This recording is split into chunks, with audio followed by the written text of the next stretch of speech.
around the World Wide Web on your mobile phone and on all social media platforms. Jambo Radio.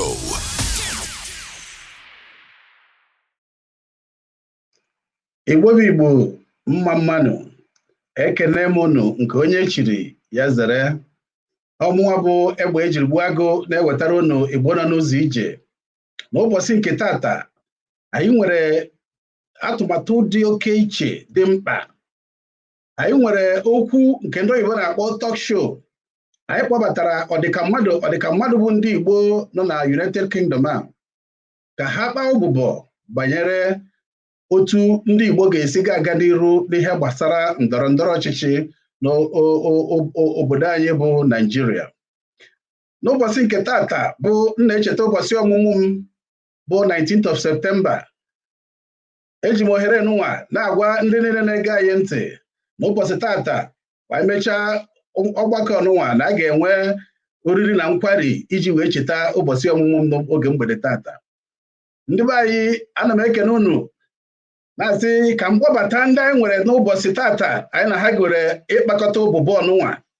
Mmadụ dịka ogotere m mmadụ dịka Dr. Chioma. Dr. Chioma, you're welcome. Thank you, Ewejibuago, and congratulations on your birthday. Thanks for having me. Thank you very much. Thank you. Ogotere m mmadụ dịka Ugogbuzuo, Chief Ugogbuzuo Chimezie Ume. Daalụnụ Igbo bụ Igbo, egbe ejigbu agụ. Ugogbuzuo nnọọ. Ndị ọma niile na-ege ntị, ekene m unu. Congratulations also on your special day. Thank you very much. Bogota mmadụ dịka Barrister Chika Ike Michael. Yes. Thank you for having thank you for having me on your program, and congratulations. Bogota mmadụ dịka Phil Chief. Daalụnụ, unu na n'ọnụ m. Ya anyị na-anụ ọnụ gị mana ya rafụ gị anya. Amụrụ m ife mee kamera m adịghị egosi. Okay, afụbago gị. Ọ pụta o disappear, mana daalụnụ rinne. Good. Kpọkọtara anyị onye ọzọ bụ Maazị Ikechukwu Njọkụ, bụ the regional leader ndị World Igbo Congress Europe. Maazị, you're welcome. Igbo, ana m ekene unu. Ana m asị nke onye chiri ya zere. Nwanne anyị nwaanyị, ana m ekene gị, na-ekenekwe gụnwa bụ Chief Emeka onye Ekwere. Nwanne. Anyị mechaa na anyị ṅụọ ọgwụ afọ ka anyị mara ka anyị ga-esi were. Udodi. None, ụmụnne m, none. Our show today is a special edition because it's a talk show on the way forward for the Igbos. Without wasting your time, because this program is supposed to be a period of 1 hour. It's just 1 hour program. So we have to be brief and talk to the points.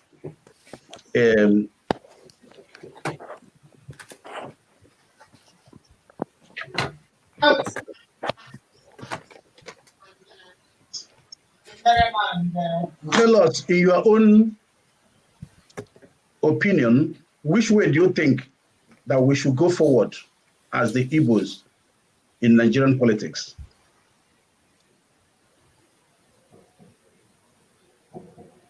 Who starts? Chimezie.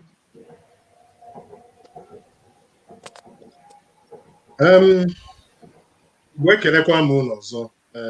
Daalụnụ nke onye chi ya zelu. Oh, sorry. Because anyway, I've not introduced Dr. Uche Nwachukwu to come up, please. Ugumba Nambise. Meeting. Can I call you back later, please? Ugumba Nambise. Okay, yeah, I'll call you. I'll call you later, though. All right. Yeah. Sorry. Okay. Dr. Wumba, are you there?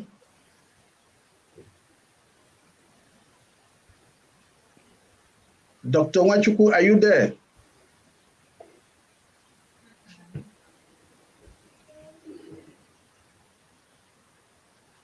It's not.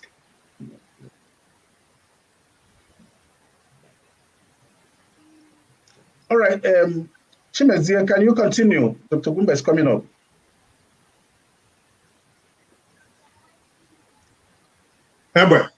Yeah, Ugobuzu. Yeah, can you continue on the way forward for the Igbos in Nigerian politics? Okwu ahụ nke okwu miri emi, and I mma na-asụ nsụọ n'Igbo nsụọ n'oyibo. I hope it's allowed. That is allowed. Yeah. Okene ihe enwere so many factions and so many discussions about it. But I think that for me, the most important question will be, because when you want to address issues, as a consultant, my day job, you first of all find the root cause of whatever is the problem. Because I'm the kind of say, and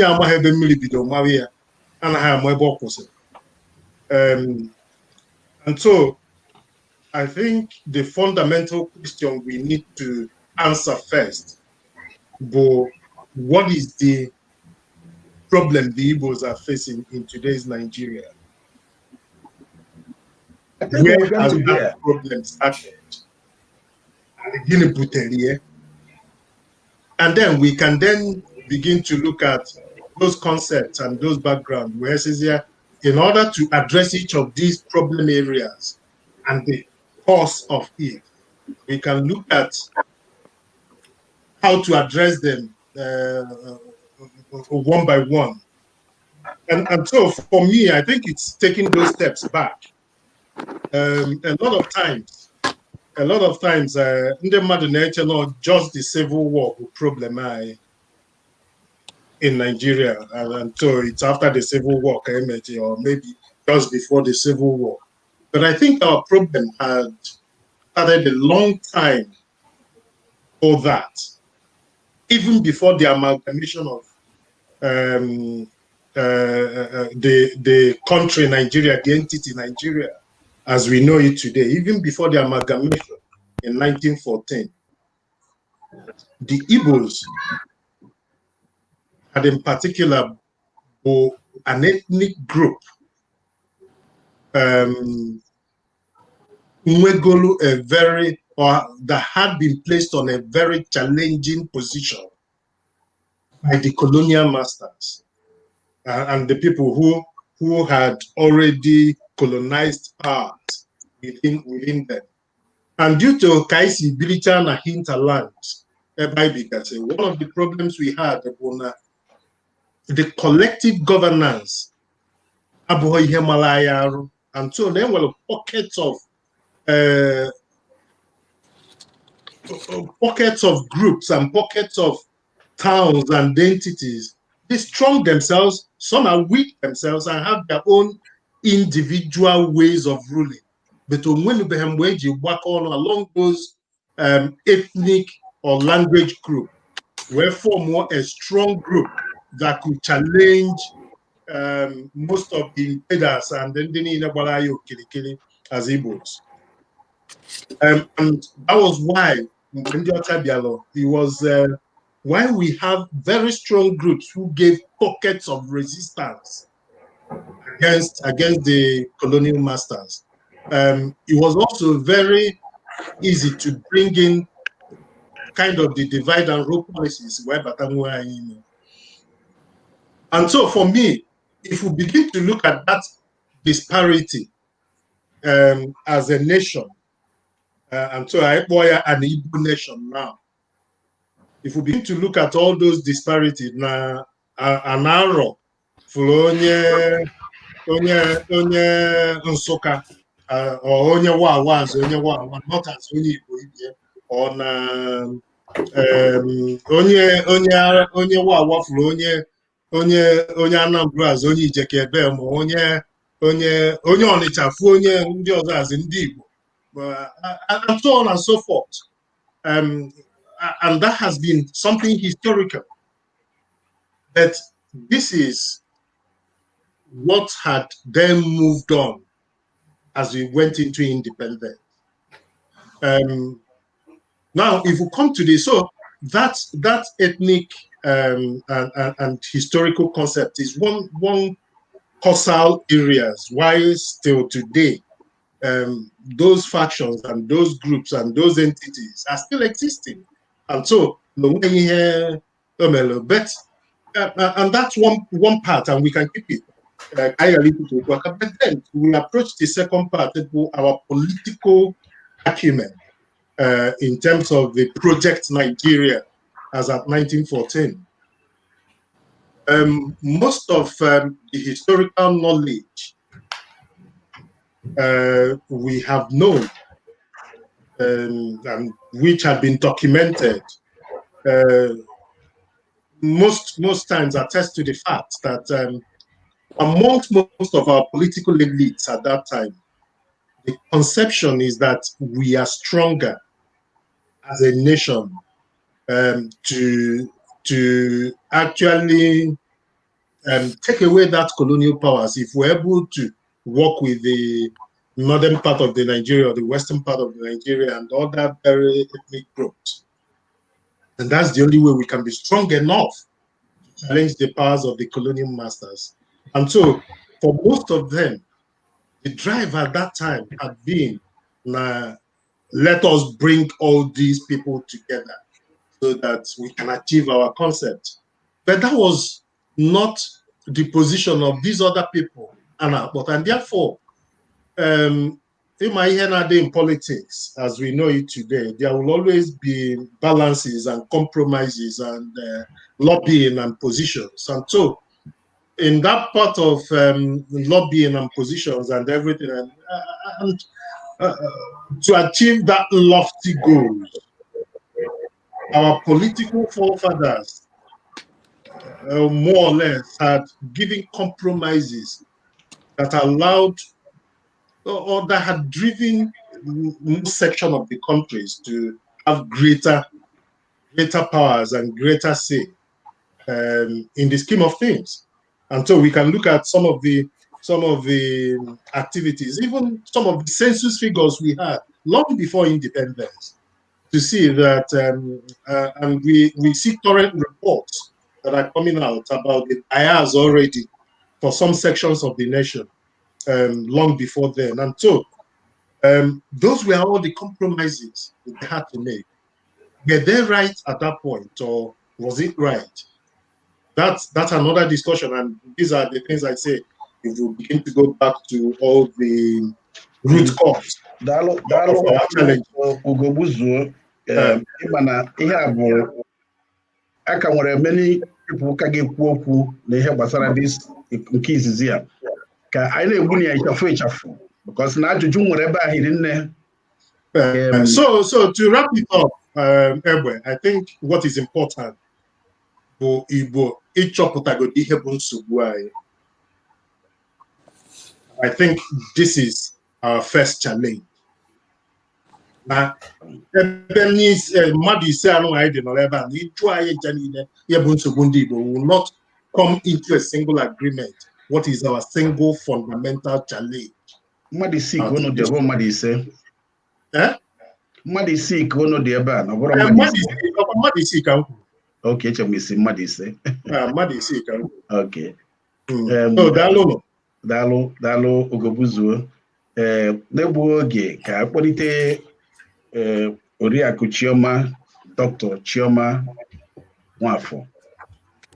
Kedu ihe iche bụ the way forward for the Igbos in the Nigerian politics?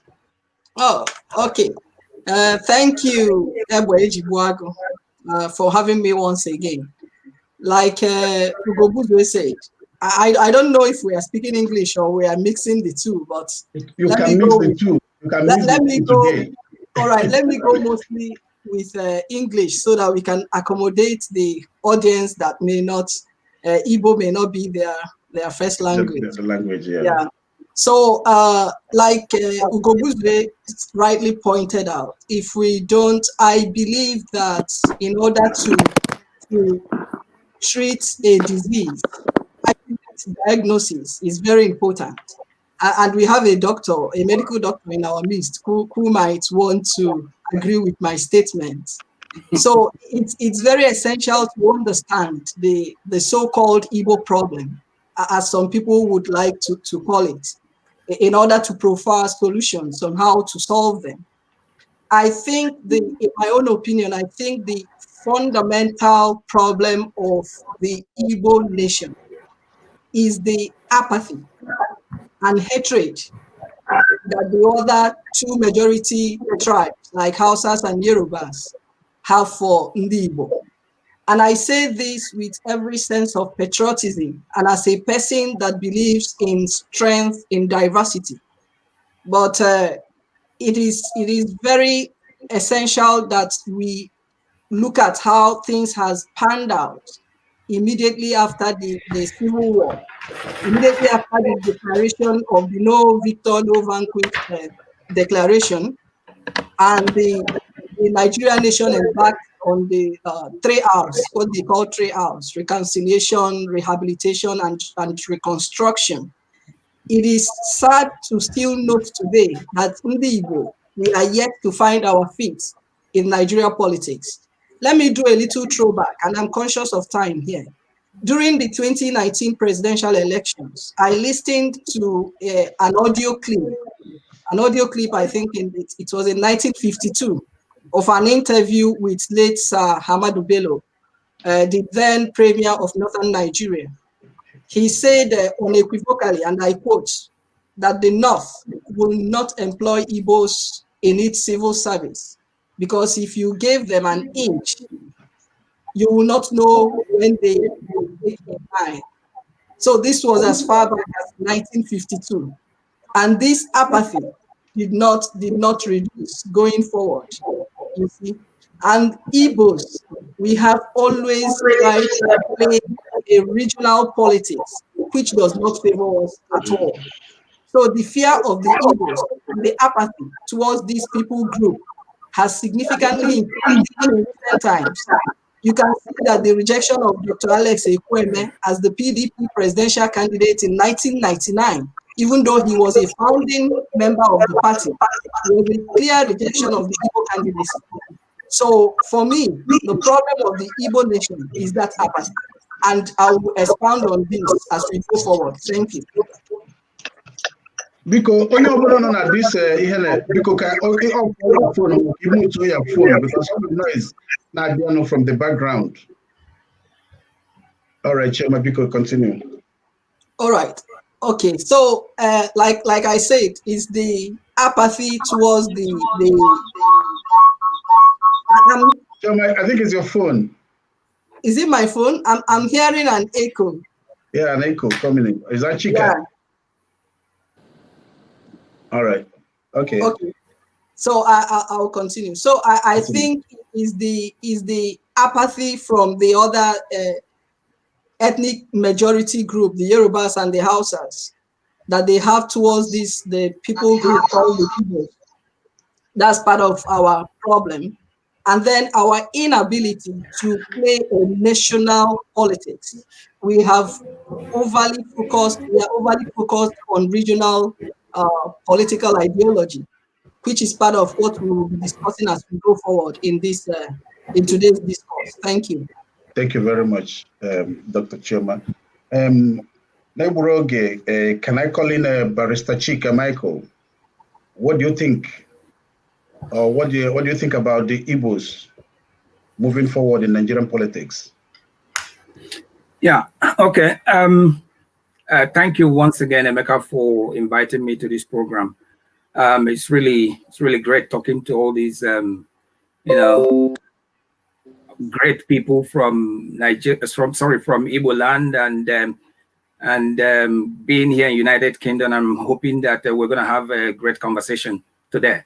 Now, as others said, I'm going to talk mostly in English because my thought pattern is in English, and not because I cannot speak Igbo. I was born in Anambra State and I speak Igbo quite fluently, but I think my thought pattern with respect to this particular issue we're talking about is more like in English. So I apologize to those who may want this program to be in English, and sorry, in Igbo, and I'm speaking in English. And moreover, as the last speaker said, we need to be able to let others, because there's no point talking to ourselves alone. So in that respect, let me move forward. I'm not going to such go. Of course, the history is very, very important, but I think that has been articulated quite very well by the last two speakers. So I'm going to be thinking about how do we move forward? Because I'm a pragmatic person, I understand that we need to, you know, then go how to deal with it, as we usually say. Now, I understand that. But as a pragmatic person, I'm thinking of today in Nigeria. All those are history. We need to know that. We need to teach our children that, because history is very important. But the question is, what do we do from now onwards? And what have we been doing? So in my opinion, without going too much to the past, and I recognize what the last speaker said about what the former premier of Nigeria, Northern Nigeria said, is really deplorable in every respect. And I understand that, right? But my concern for Igbos is, from now onwards, where do we go from here? Because at the moment, we are still part of Nigeria. So what do we do? How do we get involved? Already, Igbos are quite involved in the national politics of Nigeria. There's always been this question of an Igbo man has not been president. But if you listen to Dr. Nyanwodo, revered Dr. Nyanwodo, whom I hold in very great esteem, the issue is not really about just having a president. I think the issue has always been ability to attract infrastructures, right, to Igbo land, to develop Igbo land and allow our people, because we're ubiquitous people, we go all over the federation, to allow our people to live in peace in any part of Nigeria that we see ourselves, right? And then ensure that we are treated as equal in this federation. I think that is the issue. So for me, the question becomes, I don't want to go deep into the conversation because I'm sure there will be other questions you may want to ask as we go along. So for me, the question becomes, how do we go forward? And if you ask me, without going too much into details, I will say that the way forward for me will be for us to find a way to restructure Nigeria. If we restructure Nigeria, I think it is better for us as Igbos to remain a constituent part of Nigeria. So I'm going to leave it here because of time so I can let others come in. That's good. Thank you very much, Barrister Chika. Can we bring in Dr. Uche Nwachukwu Ugwumbanambise, a psychiatric consultant? Thank you for having me. Ugwumbankizizi. No one. Panelists, fellow panelists, I greet everybody. Yeah. Adakibia.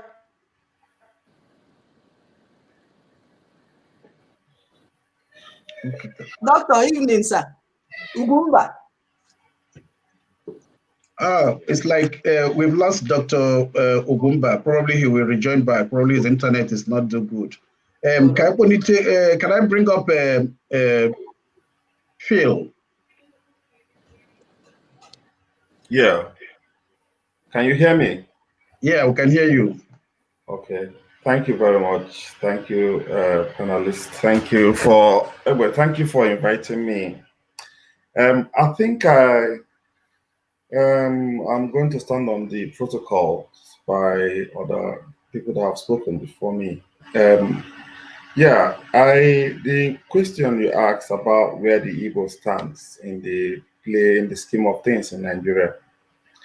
First of all, we are, in as much as restructuring is going to be good for the country as a whole, we cannot be asking for restructuring because it looks like we are begging for restructuring. The Igbo elites have already failed us woefully. That today, young people like myself, we don't have any trust in them. I'm very disappointed in when I heard the name of the current Ohanese chairman, Nnaemodo. I don't know what he has done to help the Igbo cause. It is obvious, and everybody can see the handwriting on the wall that the Northerners are actually out there to humiliate the Igbo race, and they have shown that in so many ways. How will the Igbo people stand when we are every day asking them to to inculcate the Igbo man in the scheme of things, and they are shoving it in our face every day? Nigeria is like a military zone. The Igbo people are highly militarized. We can't even speak. Whatever you ask for, they say no. Whatever is given to the rest of Nigeria, the Igbo man will ask, they will say no. Why are they treating us as if we are non-existent in that country? So I want to make myself very clear, and I'm going to make a very short statement. I think the division of Nigeria is what I'll be looking for, rather than restructuring Nigeria, because it does not work for us. The same thing that was the partitioning that was done in India, out of India, Pakistan, Bangladesh was broken out. We need the same formula in Nigeria. Now, the Igbo man will have no place in the scheme of things in the current Nigeria, whether Nigeria is restructured or not, because the Northerner, the Hausa man, has made up his mind. I listened to an interview granted by the elder spokesman, Professor Ango Abdullahi, the other day. He is the chairman of Northern Elders Forum. He had made it clear. He also quoted exactly what Dr. Choma said, that we have differences. These are differences we cannot coexist. No matter what you do, we cannot coexist. So I believe that the solution, just like Dr. Chika said, let's be pragmatic. The solution that we need is for a Nigeria that will be broken into pieces, so that everybody will go and harness what they have in their places. Thank you. Yeah, that's good. Thank you very much, Ifechukwu. Can we bring in Maazị Ikechukwu Njoku? Ndewonu ụmụ Igbo, ana m ekene onye ọbụla, ife niile onye ọbụla kwuru o kwutesịrị ọfụma, mana mụnwa na-ebido nke m n'ime anyị nọ ebe a, maka a na-ekwu okwu Igbo ịdị mma, ọ ga-ebidogodo from anyị nwa. Ụmụnne m ndị anyị na ha nọ na studio taa kwuru okwu,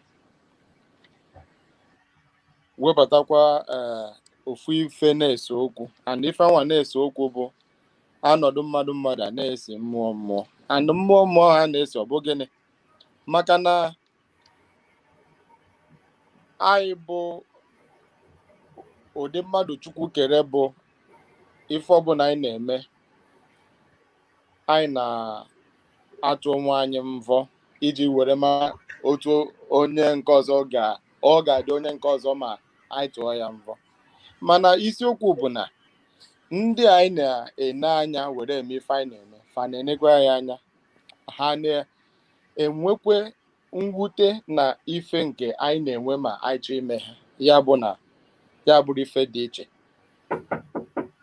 N'ihe gbasara ọnọdụ anyị na obodo a na-akpọ Naijiria, dịka onye nke kwuru na ikpetamazụ tupu obute m aka si kwuo, anyị niile n'ebe a mana Naijiria emego expire, o mebigo, o rego ure, and mgbe ọbụla ife rere ure, ife ọzọ nwere ike ịbịakwute ife mebiri emebi bụ ụmụ ahụhụ nke n'ọnụ nke anyị na-akpọ ya ndụ,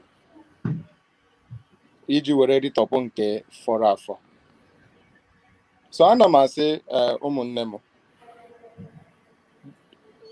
ife mbụ ụzọ anyị ga-eme bụ ijikọta onwe anyị ọnụ, anyị fụrụ onwe anyị n'anya mana nsogbu anyị nwere n'ime anyị chọ ịgwa onwe anyị nke bụ eziokwu bụ na anyị nọdụ n'Igbo anyị sụọ Igbo, anyị nọdụ n'Hausa anyị sụọ n'Hausa, anyị nọdụ na oyibo anyị sụọ oyibo, maka na ife anyị na-eme ka anyị chee ndị ọzọ ka ha nụ, ha chọọ ịnụ, ha kpọọ anyị jụọ anyị ife bụ mkpa anyị, gwa ya onu ha chọrọ ka anyị sụọ, maka na anyị zụ ka eme. Mana mgbe ọbụla anyị nọ n'onu nke anyị ka anyị sụọ n'onu nke anyị, maka na ọ ife anyị ka anyị na-eme.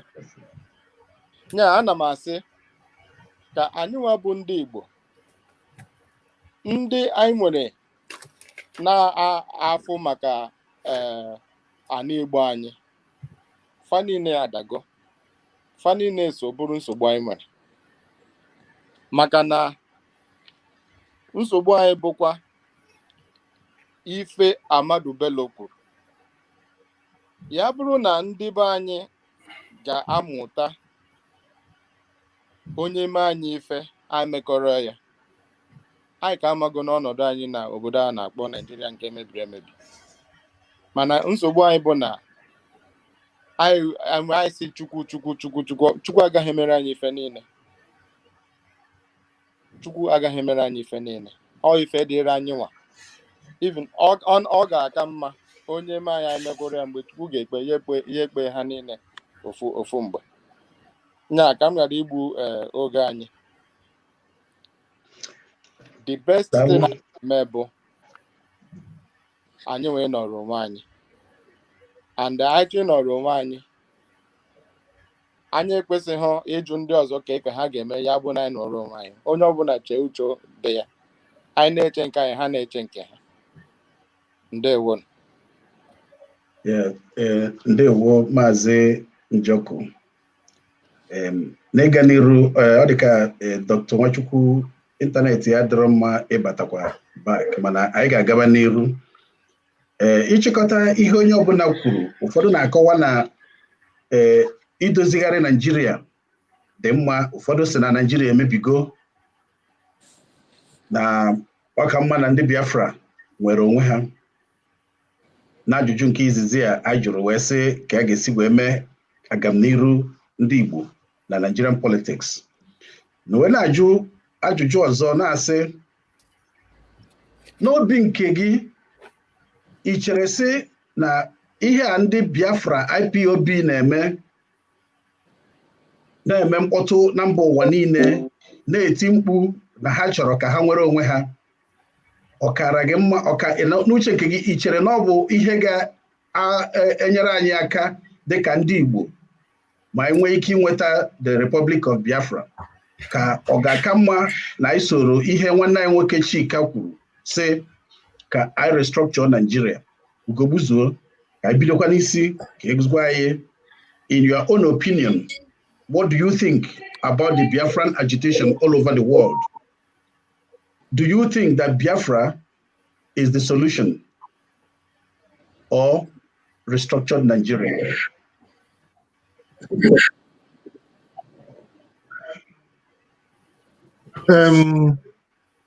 Dalo Egbe.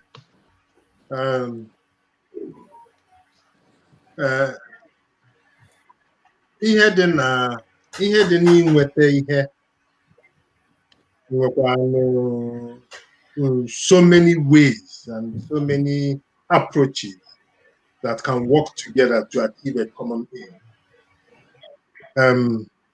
In my own mind, the different and various groups and the different and various agitations that are going forward, my IPOB, my SOB, my MODIN, all of them, the various groups, even the traditional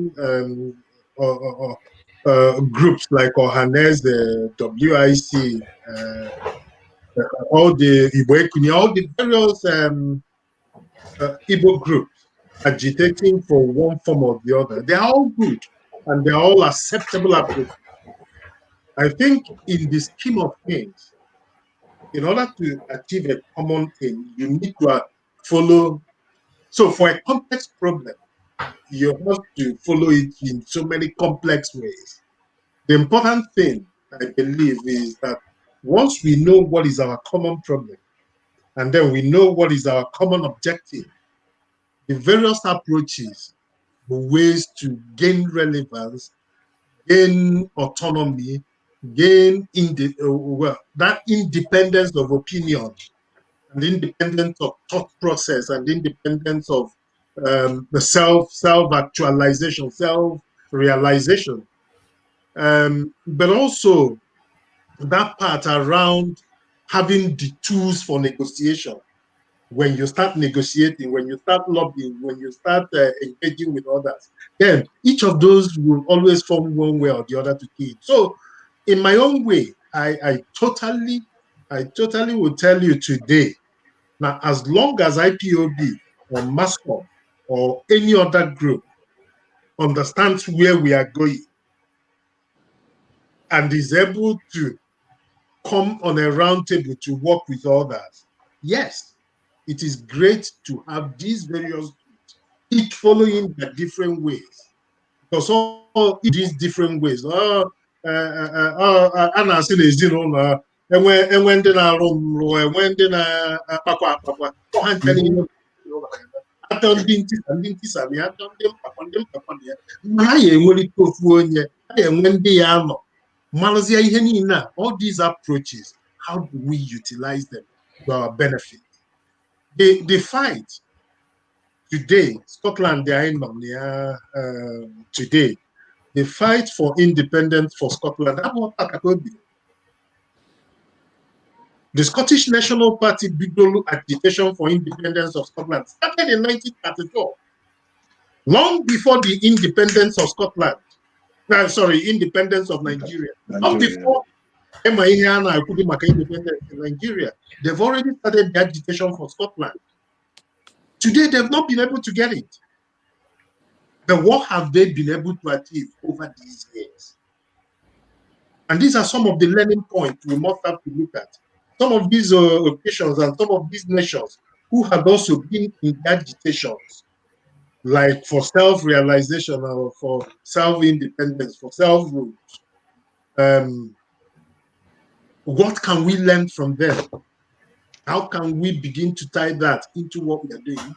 The different groups are not our issue. It is what is our big issue, like is, and all these groups be able to understand what our problems are, and then what our single objective is to solve those problems.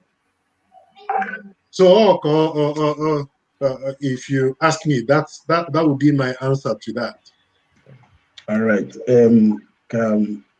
Dr. Chioma, what do you have to? What's your own opinion? Do you think the realization of Biafra is the solution, or restructuring Nigeria will be a solution to the Igbo politics in Nigeria?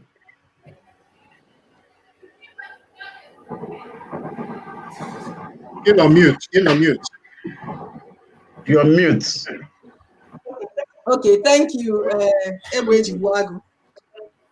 I don't know the answer from Ugobuzu. Is it a yes or a no?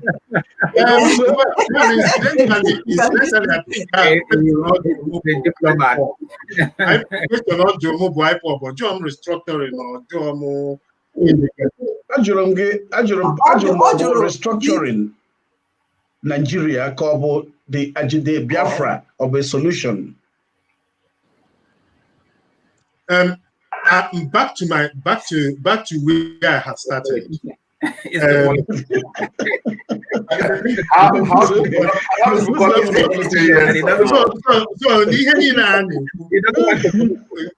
My position had always been, unless you understand what our problem is, both my independence, my restructuring, my whichever form we are agitating for, will not help us.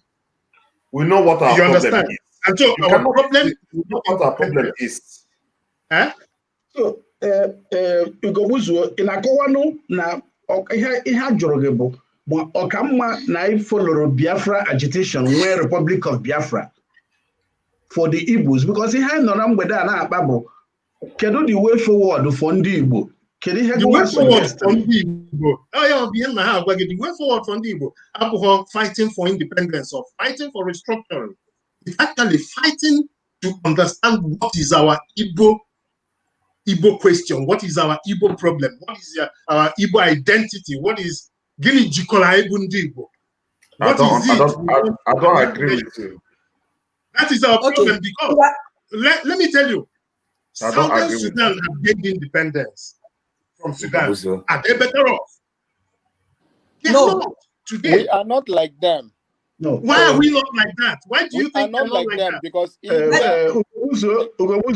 I bring a Chioma, can you hear Chioma to say? Ugobuzu actually is straightforward. Okay. How about Ethiopia and Eritrea? Okay, anyway, let me get. Can you hear Chioma wanted to say? If you can you go to Chioma first? Okay, so I deliberately wanted, because this is a very sensitive issue for some people. So I wanted to know exactly where we stand. I think the question is not, it does not have a simple yes or no answer, to be honest. But it may be useful, no matter how we look at it, right? It may be useful to learn from the experiences of some secessionist movements and then take their experiences on board and then move forward. Now, if we look at the indigenous people of Biafra and the movement for actualization of the sovereign state of Biafra, Muso, their intentions are quite clear and genuine. I don't see anything wrong in self-actualization or self-determination. But what I continue to ask myself is this. From previous experience, because I'm a researcher, that is what I do for a living, very few secessionist campaigns have actually resulted in ultimate success. Now, if we look at the small secessionist agitation movement that has resulted in success, the ones that come to mind would be, like somebody said, Bangladesh from Pakistan in 1971. We look at Kosovo from Serbia in 2008. Then we look at Eritrea from Ethiopia in 1991. Then South Sudan, very recently, from Sudan in 2011. And East Timor, and these are very Republic of Ireland. Republic of Ireland. So Ireland, yeah. Okay, so these are the countries that come to mind. But the problem, right? The problem is that most of these countries have not performed so fantastically well like they thought they would have done when they started this idealistic objective of seceding. Now, let me be very clear. I am, as only Igbo, as Nwadi Igbo, I don't need to be a member of IPOB or Muso to be an Igbo. By virtue of the fact that I'm born an Igbo, I'm already a Biafran. So nobody is more Biafran than any other person. So let me make that clear, so that we understand that the issue we are discussing is not about our Biafranness, because that is who we are. But the issue we are discussing as people with intelligence, because that's what Igbos are, right, is for us to try to produce superior arguments that will lead us forward. My answer to the issue of agitation of Biafra will be a resounding no. I don't think any people from Nigeria will achieve anything. We have problems in the way we recruit our leaders and followership. These are our two main key problems, apart from the fact that other ethnic groups in Nigeria don't like us. They are afraid of us because of our intellectual prowess, because of our business acumen and other things that God has endowed us with. And I believe that if we as a nation, Igbo nation, Igbo, if we channel this agitation, right, if we channel them properly, we will make a success of ourselves. Now, most of the countries I called, they did not get their independence by their military or political capacity, because none of them would have withstood the state from which they intended to secede from. We see Catalonia. You can't. We don't even have that kind of military capacity to withstand the Nigeria state. Now, I believe that the Igbos would likely have a more viable economic and political future as an autonomous state in a federated or devolved Nigeria. That is my honest opinion. Just like Scotland, the agitation should be channeled towards our political leaders. We need to recruit leaders who are selfless. We need to recruit leaders who have vision. The dream of Biafra can only, that's Republic of Biafra, can only be realized if we transform our region into a 21st century economic success like Singapore. We have leaders in Igbo land. Go to Igbo, go to Eastern Nigeria. You will cry. You will cry for your nation. I think if all these agitations are channeled towards these guys, these political elites, the people we recruit, the people we vote into power, whether by rigging or by winning election, that is when we will be in a better position to now negotiate with the Nigerian state. Imagine where you come to Anambra and it's looking like a Singapore. Just one example I want to give very briefly is this Dr. Godwin Umadoka, who has demonstrated that it is possible to transform a little obscure farming village of Umuchukwu with his personal resources into a mini Dubai. Let's do this kind of thing. Look at Kurdistan. It is a nation within Iraq. There's a war in Iran, but go to Kurdistan region and see what they are doing there. Only when we have been able to transform our region, that is when Nigeria and the international community will listen to us. Not when we don't have motorable roads in Anambra or Enugu, we don't have electricity.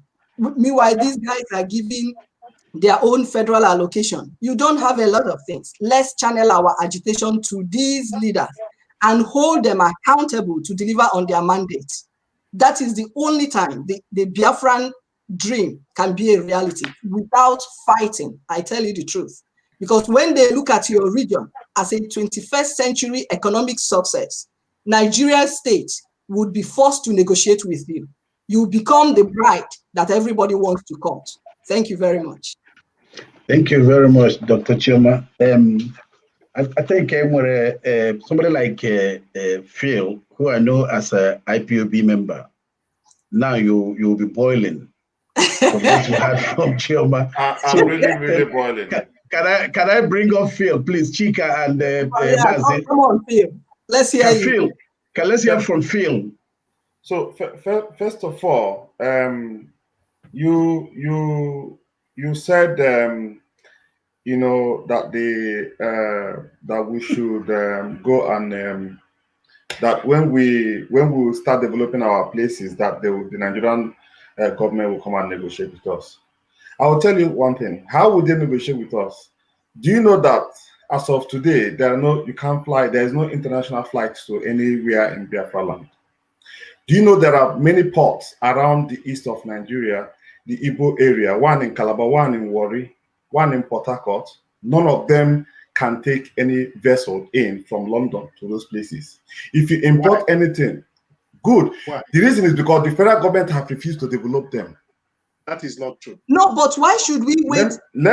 Okay, land. That is not true, Phil, and that is the question. So Chioma captured those questions very succinctly. Adakibia, you captured them very succintly, and that is where I was going. I know Phil. I know Phil bring up his own point. Let's take notes. We'll address Phil's question. Let's take notes. Phil, continue. Sorry. Yeah, Phil, just take notes on the questions. Phil, continue, please. Yeah. First of all, you mentioned that Scotland started asking for independence in the 1930s and up to now they've not got it. But the United Kingdom government gave them a referendum. We are asking for a referendum. Let them give us a referendum and let's lose, and then we'll go back into Nigeria. That is one. Two, all the federal roads I remember when an Anambra State governor tried to do the federal road. He was being sued by the federal government. Why are you doing that road? It's a federal road. There are a lot of things that are in the hands of the federal government that up today, all the key ministerial positions are in the hands of the Northerners. Every single police DPO in Igbo land is an Hausa man.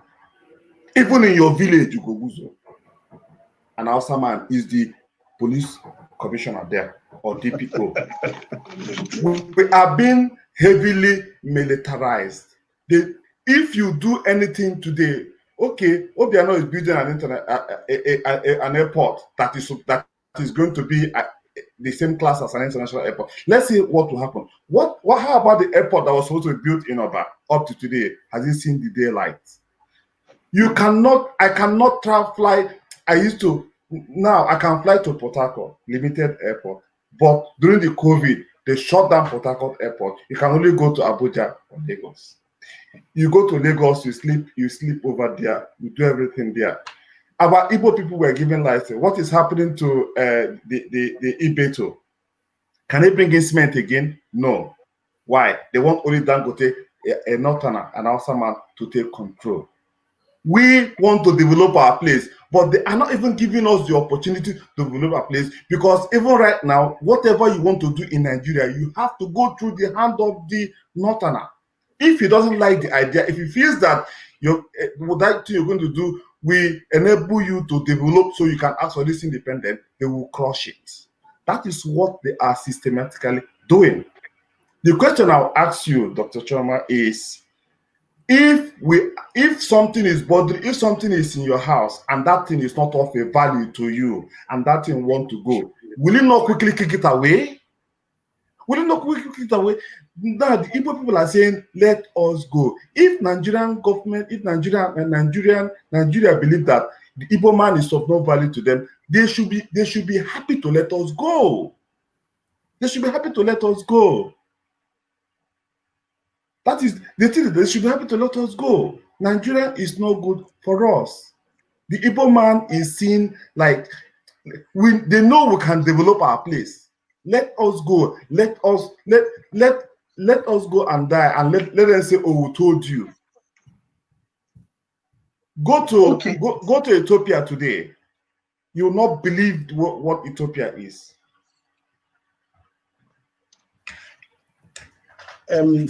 Thank you very much. I want to count a lot of things. What happened to our engagement? We engaged Nigeria in Aburi. What happened out of it? They came back from Aburi and cancelled it. All the service chiefs in Nigeria today, including the Inspector General of Police, all the key positions are in the military and the north. Is that the way? Which presidency in Nigeria ran Nigeria the way the Northerners are running it? Look at in my village now, the Fulani has a settlement. All of you in your local village, there's a Fulani settlement. They will not rent houses to live. They will come and stay in our farms. They will come and stay in our bushes. Stop. Can we move on, please? Because Phil, I'm going to go. Can we hear from Barrister Chika before Chioma will answer that question? Answer some questions. Yeah, thank you. Okay. I'm laughing because the gentleman encapsulates the typical argument that is put forward by members of IPOB, and it's very, very typical. And with profound respect to the gentleman, some of these arguments are really shallow. I do not intend to be disrespectful, but I'm going to show in a minute why some of these arguments are a little bit shallow. Let me first of all say that, Chioma, I completely agree with your idea of the things you said, but let me Chika, the gentleman you're talking about, Chief Ifechukwu, Phil. Phil. No gentleman. Just okay. Phil. Okay, Phil, with profound respect, I do not mean to be disrespectful, but one of the problems is that in a public discourse, If you are not sure of the name, don't say the name, because if you get it wrong, it's worse than saying gentleman. So that's just the reason. All right, that's why I reminded you his name. don't feel disrespected, okay? But Right. the point is, let me build on Dr. Sherman's, and I'm glad actually that somebody actually believes in what I believe, because sometimes I think it's only myself. Let me build on what Sherman said. Now, we need to look at what is the reason why do we want Biafra? This is a question I usually pose to people. Why do we want Biafra? Now, there are disparate reasons. For some of them are what the gentleman, oh, sorry, let me say gentleman, please forgive me. What the gentleman, what he had just enumerated now. But when you actually articulate and categorize these things, they come on to about 3 headings: marginalization, Islamization, killing of our people. Those are the 3 heads they usually come to. You can say airport was not built, marginalization; seaport, marginalization; Hausa people being appointed, marginalization. So they all come to 3 headings: marginalization, Islamization, and killing of our people. Now, the reason why those of us who believe in restructuring is that the reason why we want Biafra could be dealt with restructuring. However, allowing Igbos, look, as of today, there are 11.4 million Igbos and counting in the north, right? They have businesses there. The whole idea of restructuring is that we will be able to deal with marginalization because we're going to have physical federalism, which is the ability for us to use the resources in our own place. One of our colleagues here now mentioned using our own, go to our place to use our resources. Now, restructuring is going to give you that. Excuse me, one moment. Just before you continue, what is Aburi? Can I just make my points and you can come with the Aburi later, please, if you don't mind. Now, restructuring is going to give us deal with marginalization, deal with killing of our people, deal with all the numerous things that these people are saying. That people who advocate for Biafra are saying. However, it gives the Igbos, like I said, there are over 5 million Igbos living in Lagos. There are about 11.4 million Igbos living in the north. Everywhere you go to in Nigeria today, our economy is larger than our landmass. And unless you are telling me, because when you talk about this marginalization, restructuring will deal with that because we're going to be using our resources. Killing of our people, when you look at it, are you telling me that the moment you have Biafra, you have a piece of passport which says, I'm a Biafran. Therefore, if you are doing business in the north, they are not going to kill you if there's a riot. Is that what the suggestion is? That particular passport you have, excuse me, can you, sorry, I'm being distracted. This happens on television all the time. Now, are you saying that with that passport, a piece of passport, now immediately you are in the north doing your business, that passport that says Biafra means that the Hausa man who wants to kill you will no longer kill you. Now, that is false if anybody is maintaining that position, right? And then our people there will now begin to fulfill the ECOWAS protocols. And we can see what is happening to our people in Ghana as of today. If you look at the I think it's article, if I'm wrong, please, I need to be corrected. I think it's article 27 of the ECOWAS protocols, which enables the movement of goods, which enables the movement of goods, people, and services. You see that the way it is framed is that each country, despite the fact that you are allowed to go and live there, each country has a way of making laws and regulations which regulate their internal market. So what this means is that every Igbo man living in Lagos, in Kano, in Kaduna, Abuja, wherever it may be, will now have to fulfill those protocols. And if you look at what is happening to our people in Ghana today, you can imagine what will happen to our people who will be living in the north. Now, unless this idea of Biafra is that once you have it, then every single Igbo man will have to come back to the east. Well, I don't think that is the position which those who are clamoring for Biafra. So that is one of the reasons why those of us who are looking for, those who are looking for Nigeria to be restructured feel that the best, sorry, gentlemen, I'm being distracted. Excuse me, can you? That is why we feel that the best option for Igbos is to have a restructured Nigeria, which will deal with all the problems. Because if you look at the constitution on the federal legislative list and the concurrent legislative list and the residuary list, you see that all ports is in the exclusive federal legislative list. What do you call it? Federal roads, all the things that those who want Biafra, they are all there. But when you have restructuring, most of those items, including state police, ports, motorways, airports and seaport, all of that will now come out from the federal legislative list.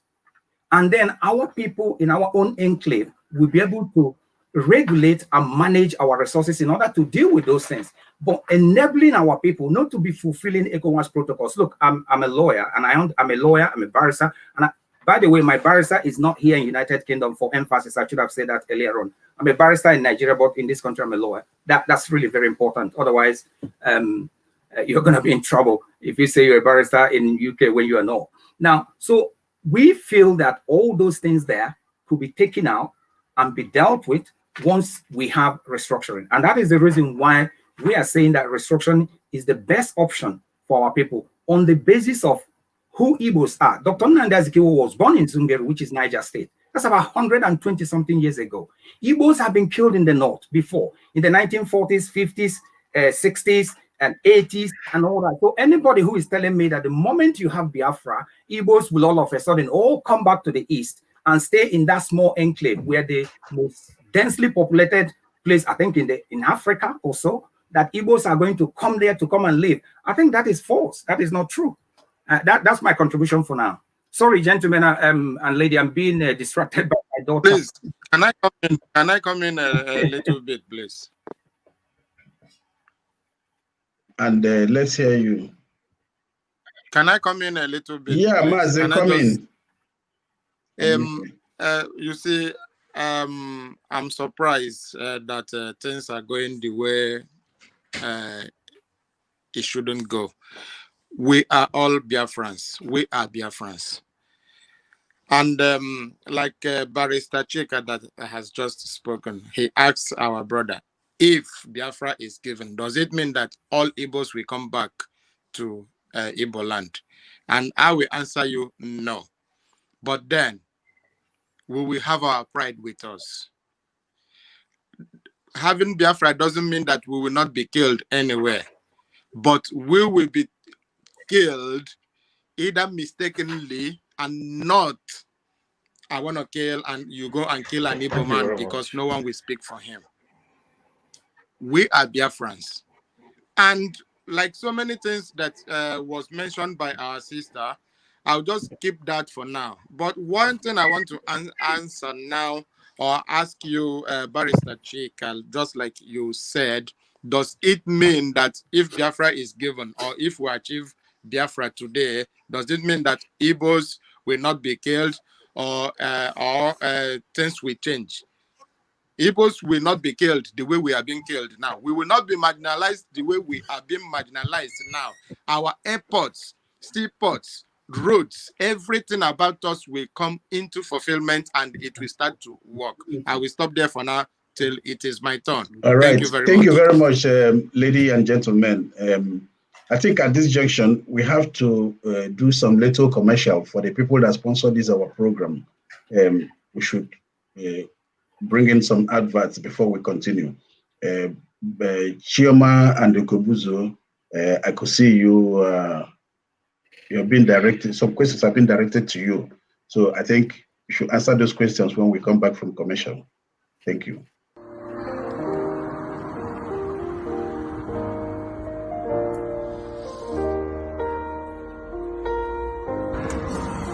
Hi, welcome to Amcom Kitchen. Oh, this is a lovely bar.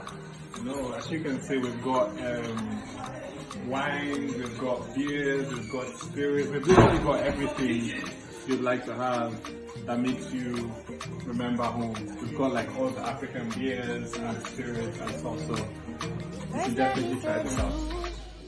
Hi, welcome to see where the magic happens.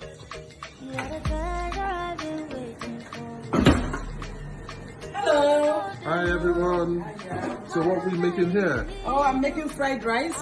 Oh, this is literally lovely. Yeah, oh, it's got prawns too. Oh, it's got I can't prawns. wait to try this. This is Yeah. lovely.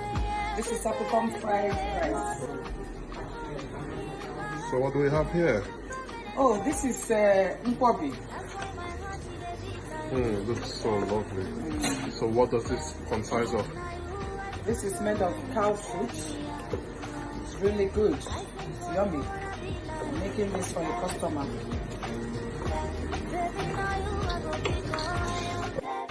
Here is the after effect of the grilled fish. Yeah. It looks very luscious. And the sauce.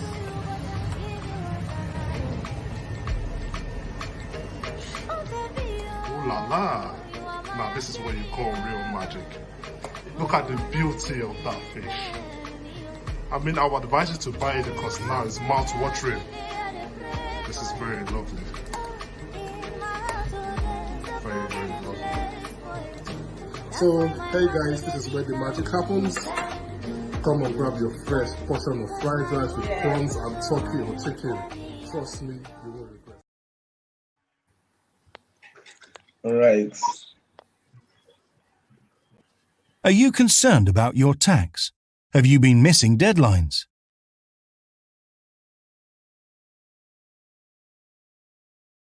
BB Accounting Solutions is a group of reliable, certified, licensed and experienced accountants based in Glasgow and working all over the UK.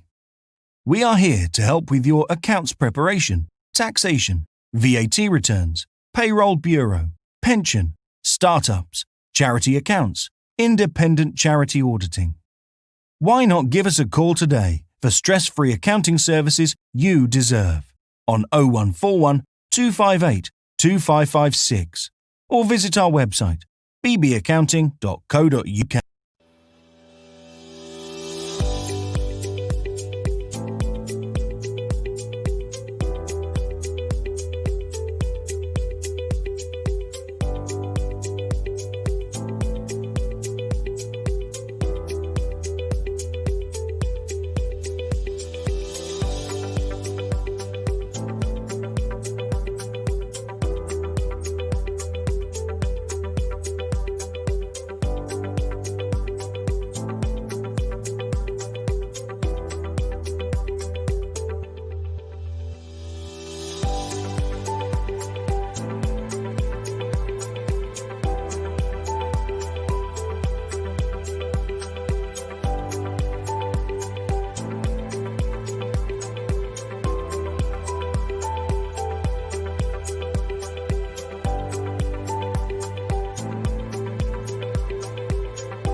Yeah.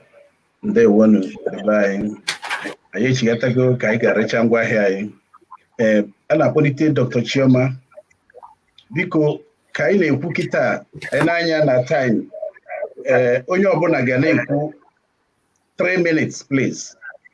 3 minutes ka anyị nwee ike round up maka ihe anyị nwere ịkpanụ ehika and anyị ga-akwụsị nzukọ anyị n'ọnwa na ọ were 20 minutes past 5. Biko ka anyị gbuo ya na ịchafụ onye ọbụla amarago isiokwu anyị kịta onye ọbụla nwee ike iwepụta atụmatụ nke ya otu oge si wee mee ka Igbo na-aga n'iru na Nigerian politics. Dr. Chioma, what do you have to say? Thank you again for giving me the opportunity to answer some of Phil's questions. And that is the beauty of having this sort of discussion. It's not to, like I said, we are all Biafrans. We don't need a register to become a Biafran. Once you are born an Igbo person, you are Biafran, right? And having said that, you asked a question and you mentioned the international airports and the federal roads and all that. And this is why for me, I think channeling the Biafran agitation, the sovereign state of Biafra, because we have to make this clear distinction. Biafra is Biafra, just like you have Oduduwa and Arewa. But the issue, the agitation is for the sovereign state of the Republic of Biafra. So we want a state. Now, instead of channeling the agitation to secure a state, like is being currently done, which in any event, the odds of us succeeding is very low. It is very low. All the secessionist movements we have seen in the past were succeeded as a result of external intervention or a weakened parent state. Now, the Abori Accord, if I remember correctly, had 3 agendas, which would include reorganization of the armed forces, constitutional arrangement, the issues of displaced persons within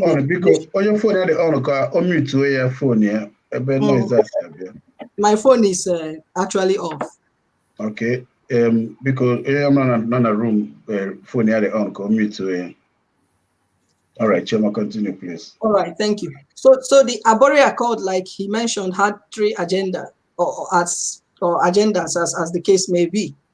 None of these were actually tailored to devolution, right? And it's again, I guess, because of the context of the debate at that time. Now, what I think would work is if we channel our energy, if we channel our agitation to holding our elected political leaders accountable, then it may solve some of the problems or challenges we are facing at the moment. I believe, and I want to repeat it again, that the Igbo nation, Ndi Igbo, is likely to have, because of our nature, because of our industriousness, and because of the way we are built, the way we are, our innate capabilities, we are able to achieve a viable economic future for ourselves, for our nation, for our region, in an autonomous state, in a federated Nigeria. Now, what this simply means is that as a devolved territory, all those concurrent and presidential and legislative lists will be powers, will be given to us. So we can then make a decision on whether we want to build our international airports, whether we want to open our seaports and all that. What I can see now is that in the East, even the ones that are given to our political leaders, they don't do them. Go to Onitsha, go to so many of these places, you will be shocked. The only state for now which seems to be working is Ebonyi State. And if an individual can show that it's possible to transform a tiny farming village into what it is today, I think we have hope if we channel all this energy to asking for a devolution. And I think if that becomes our collective devolving Nigeria as giving more powers to these regions, and then enlightening our citizens, fellowship is very important, fellowship, enlightening our citizens on how to hold these guys accountable. If Nnamdi Kanu and all his cohorts and the things he is doing, if they were using this energy, this passion to holding the Anambra state government, Imo state governor, what's it called, Enugu state governor, accountable to delivering their mandate, I don't think we will be in the position we are today. I think we would have weakened the Nigerian state to a point where they are taking us serious. There are things that are left for us to do in the legislative list. There are things that we don't need the federal government to ask them. Okay, I give you an example of where I have seen this has worked. If we continue as migrants living in Scotland or any part of the world, if we had continued to lament that, oh, we are being marginalized, there's racism, there's this, nobody will listen to you. I say to people that excellence is colorblind. Go and develop yourself, develop your muscle, you will attract their attention. It works. But if we had decided to choose the path of violence, like they are hijacking Black Lives Matters, people will look at you and call you an anarchist. Who wants to shed the blood of people? How do you know how many people we lost in Ojukwu civil war? Is that what we want to start in this 21st century? We lost between 1.5 to 2.1 million people. We lost a lot of our political elites. A lot of our young people died because of the war. Is that what we want to do in the 21st century, Nigeria? Develop yourself as a nation the way we have developed ourselves individually. And racism is no longer an issue to so many of us, because I know that excellence is colorblind. I'll rest my case and allow others to make their contributions. Thank you. Thank you very much, Dr. Chioma. Ugobuzu, what do you have to contribute here? Yeah, so I think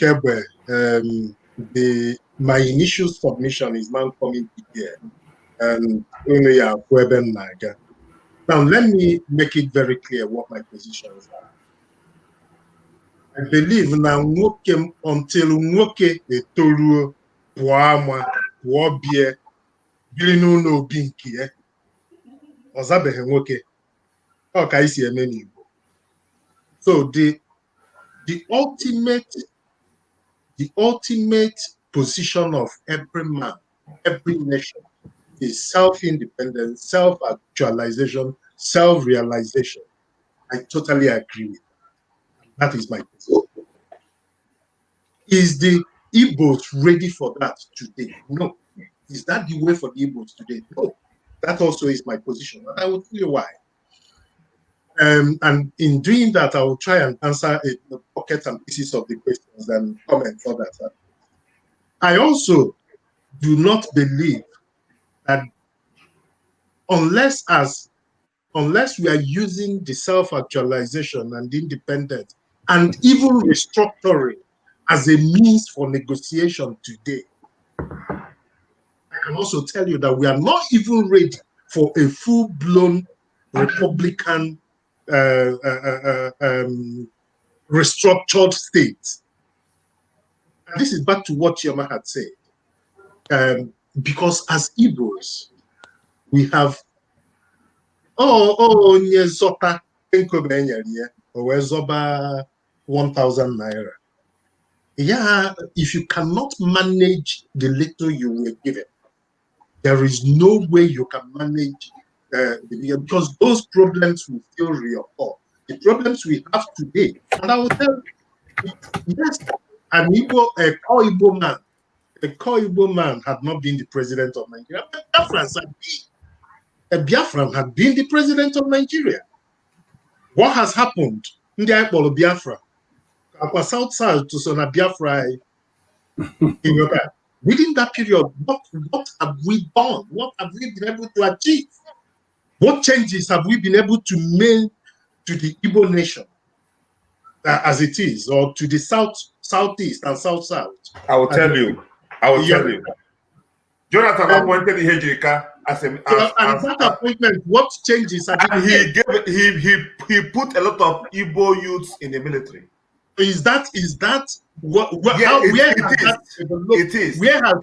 After that, I'll tell you. Where has that? I just gave you one. No, that's the point. This is. You didn't have the time. I just gave you one. I just gave you one thing that he did. So Phil, this is the mistake we are making. He appointed Ihejirika. This is not development that he appointed. And I know how many people, how many youths Ihejirika put in the army. So that is not development. Because who said so? They are militarizing us. How does it? Why are they able to militarize us? Because they have those people that were put in the army. Where are they today? Why have they not stopped the militarization you're talking about? No, he was stopped. His agenda was stopped.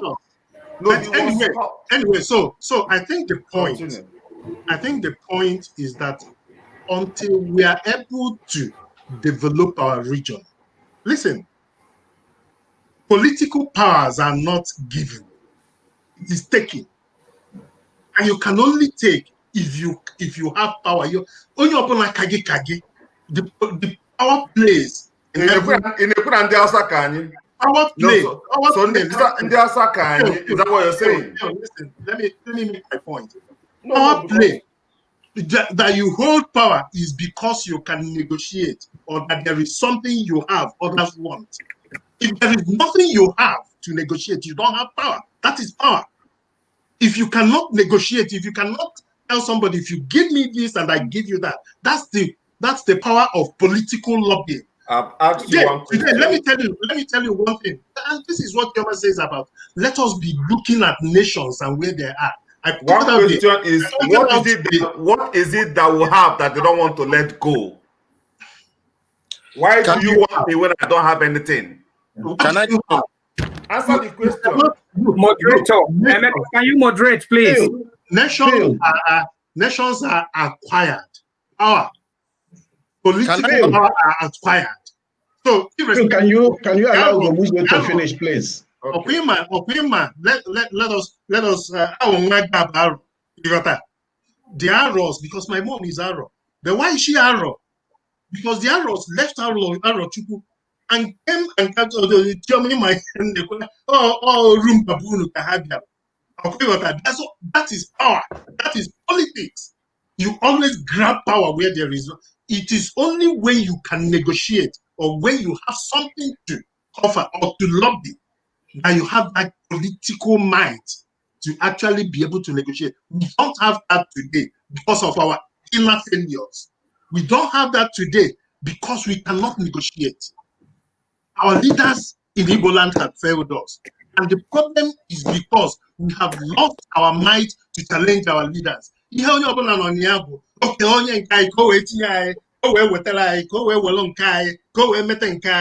that is not how we are going to go forward. If we are able to develop our regions, nothing stops us from lobbying. So, Scotland has the even lower number of people in the Westminster Parliament than the Southeast has in Nigerian Parliament today. But they're still able to lobby to gain some things. They have been able to get some things because there are things they have created and they are able to hold power and they can negotiate. And they can make demand. Scotland is a country. Can someone else comment, please? So I think that is where we need to go, develop ourselves, be able to create ourselves in a position that we have a negotiating power in that common nation we are today.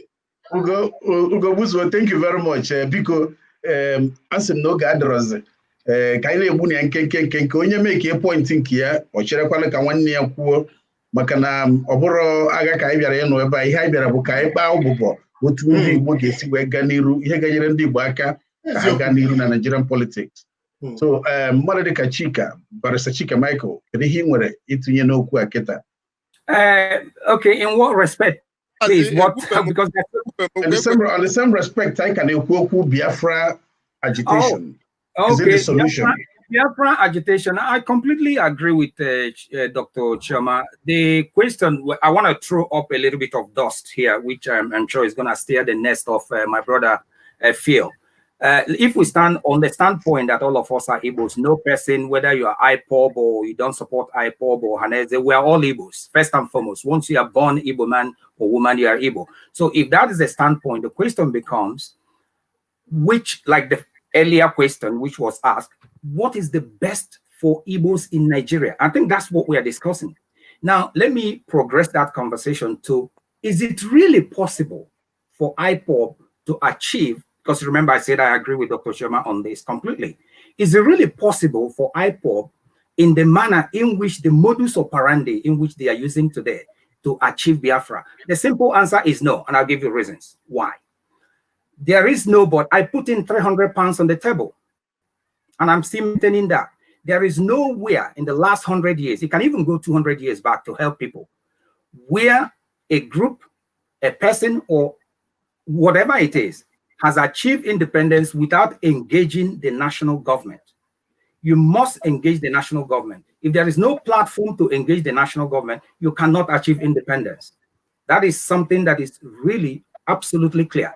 So IPOB, before I continue, let me say that I'm not against Biafra in principle. My contention is that the best thing for us is to be part of the larger constituent of Nigeria, simply because the economy of Igbos are larger. I've said it before, but I'm repeating it again. It's larger than our landmass.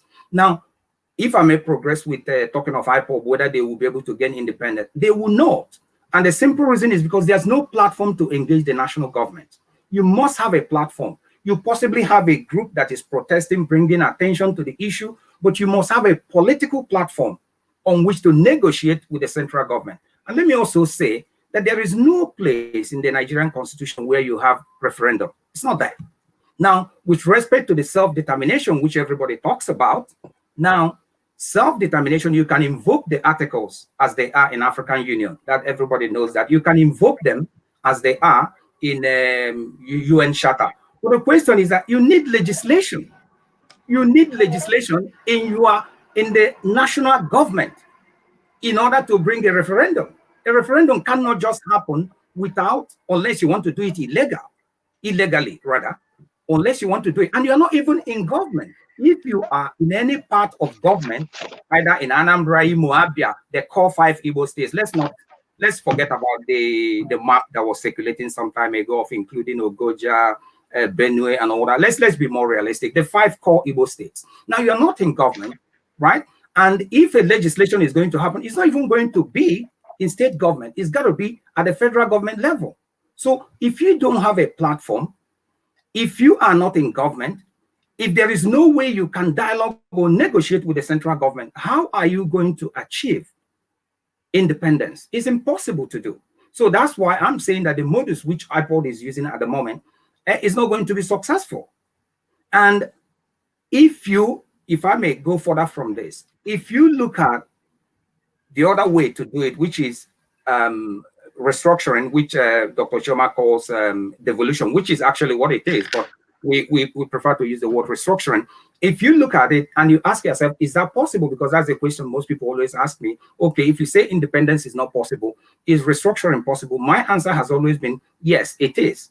It is possible because there are people on the table negotiating with the central government. And if you look at Nigeria today, you can see PANDEF, Afenifere, Ohaneze, even IPOB, I can include IPOB on that. Almost everybody in Nigeria, apart from those core northern states, and there are about 10 of them. I don't want to list them now, it's unnecessary.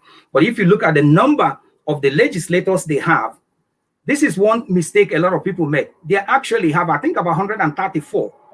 Don't quote me on that number, but it's within that range. I think 134. They have the highest, so you can never pass anything in the Senate. No. Excuse me, sir. We are talking about core northern states. I can give you the list. I have the list. Do you want me to give you the list? No, I have the number of. You can never pass anything in Nigerian Senate because they have the majority. It's not necessary, but I have them here. If you want me to read it out, I'll read it out. No, they have the majority in Nigerian Senate. You can never win any votes. No, they don't have the majority. Let me tell you why they don't have the majority. Can I tell you why they don't have majority? Phil, can you please hold on? Let's hear Chika. And Chika, please be mindful of the time. Yes, I'm mindful. I have a little question for you, Chioma and Ugobuzo. If you look at the core northern states that do not want restructuring, because their idea is that restructuring is always about the principle of derivation, which is the resources that is coming from the south, the south and the southeast, right? Now, if you look at those states, there are just about 10 of them, and the number of legislators they have, I think, is about 134. Now, what I'm saying is that if you look at the people who are talking about who want restructuring, they have more legislators and they have more senators. And if you look at the last voting in 2017, you see that all the 33 items in that list were not actually, and it has nothing to do with derivation principle. The question becomes, why did we lose that voting? The simple reason, the ulterior motive in my mind is because of the emoluments and the salaries that these people get, because that voting has nothing to do with sharing of resources. And that vote was lost in the Senate by just one vote. So what we are saying, and if you listen to Lawan, who is now the Senate president, his comment then was that, look, the people who sponsored this bill did not negotiate well. This was what he said, and he's the current PC chairman of the Senate now. So my contention is that, is restructuring possible? The answer is yes. Is getting independence, which one is it possible? Is a very, very long shot. I think restructuring is the best way. And to enable our people, if I may bring back my original argument, I know you have your time, to enable our people to continue to live and trade in the Federal Republic of Nigeria without the mandate of fulfilling the ECOWAS protocols, which they're not. By the way, the only route to our place will be through the River Niger, which will cross into Nigeria, right? It will cross into Nigeria because for you to get into the sea, for the seaport we talk about, it has to pass through Nigeria. So the idea that they respect us and all that, excuse me, if they want to block you, you'll be blocked. There are a lot of, and we're not even talking about, excuse me, sir, we're not even talking about currency issues. We're not even talking about maintaining of the armed forces, what we call the instruments of state power, the army, the navy, the air force. The cost of running those things is an entirely different. Let me let somebody else come in. Please. Chika, please, can we, thank you very much, Barrister Chika. Can we bring in Mazi Ikechukwu? Let's hear what he has to say about this. Then I should say that's my last question. Thank you,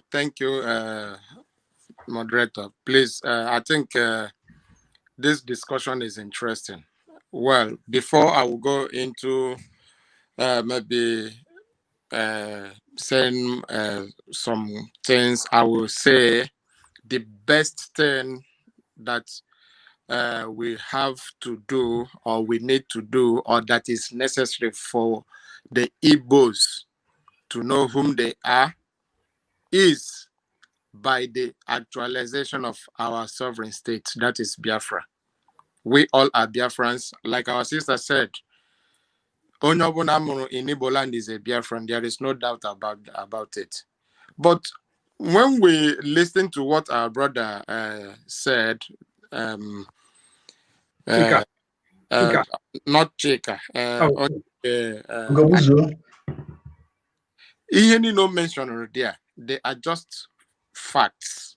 And these are the things that when you look at them, you will ask yourself, where am I from? Because we don't have seaports, we don't have airports, we don't have road. Anything that belongs to, after the war, all Biafrans was given 20 pounds. No matter how much you have in the bank, 20 pounds. Today, where are we? Who are the most traveled in Nigeria? Is we. Why? Because we are industrious. We want to make a living. We know ourselves and we know what we can do. We know that we are capable of doing anything.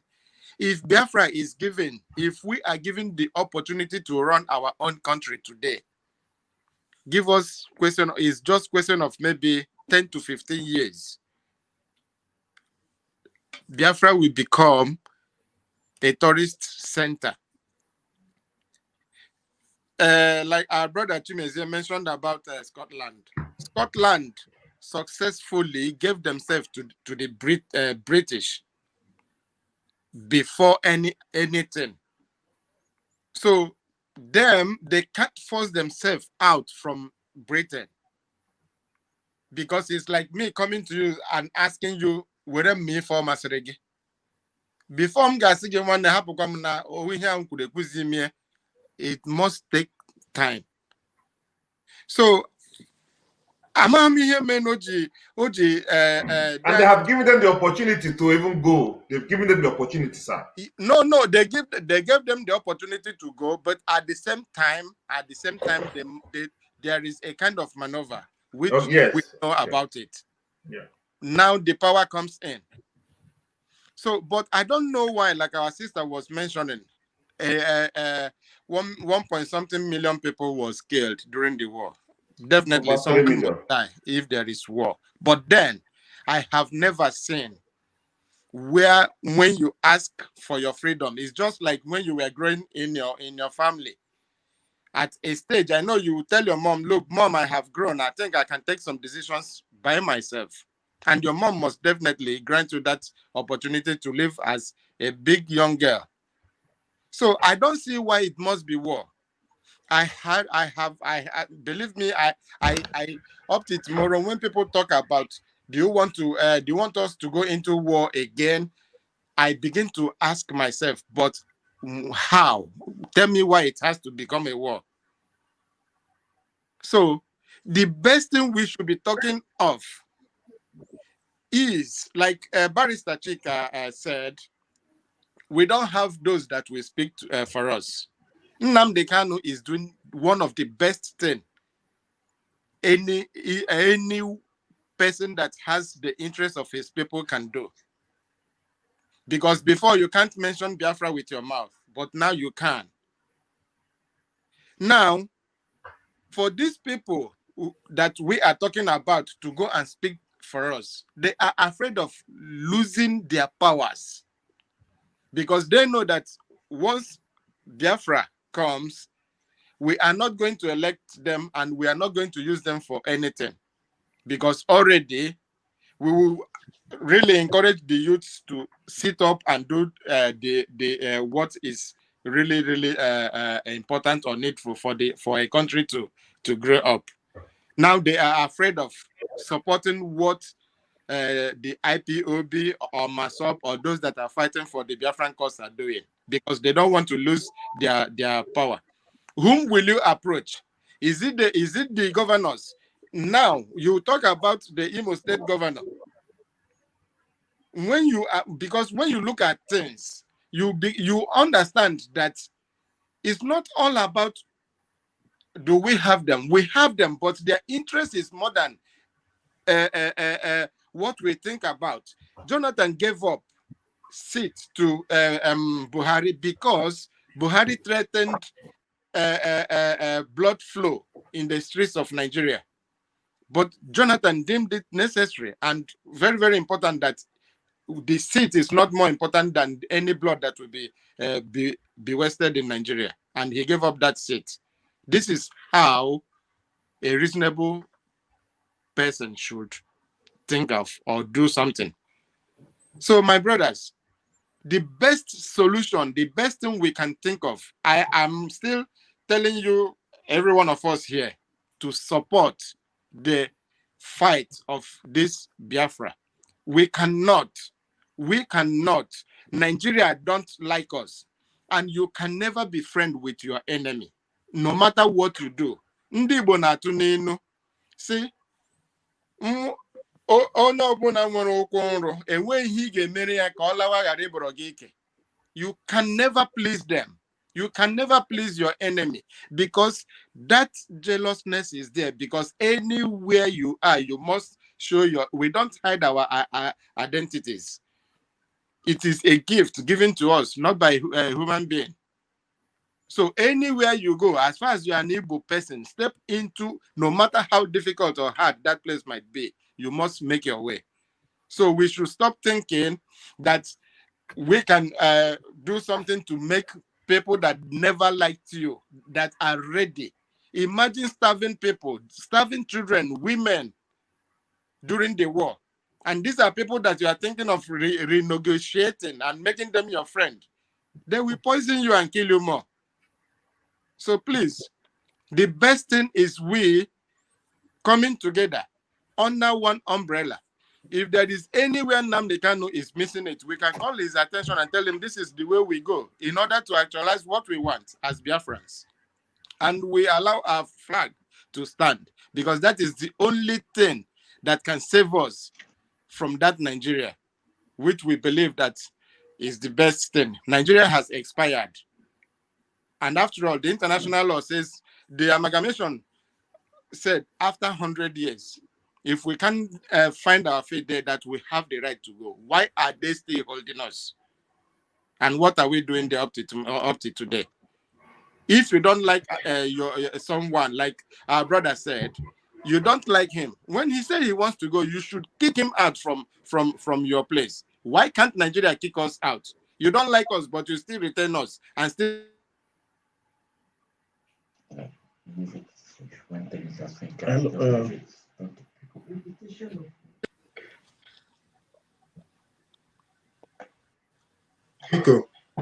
Biko, can I ask a question? Can I ask Mazin? Biko, n'oge adịrọzikwanụ enugo ihe Ikechukwu Maazị Ikechukwu kwuru no nke Phil o kwere nka nghọta kịta na Phil na Ikechukwu nọ in support ka enwe IPOB ka IPOB nwee relation of Biafra na according to Ikechukwu na Nigeria emebigo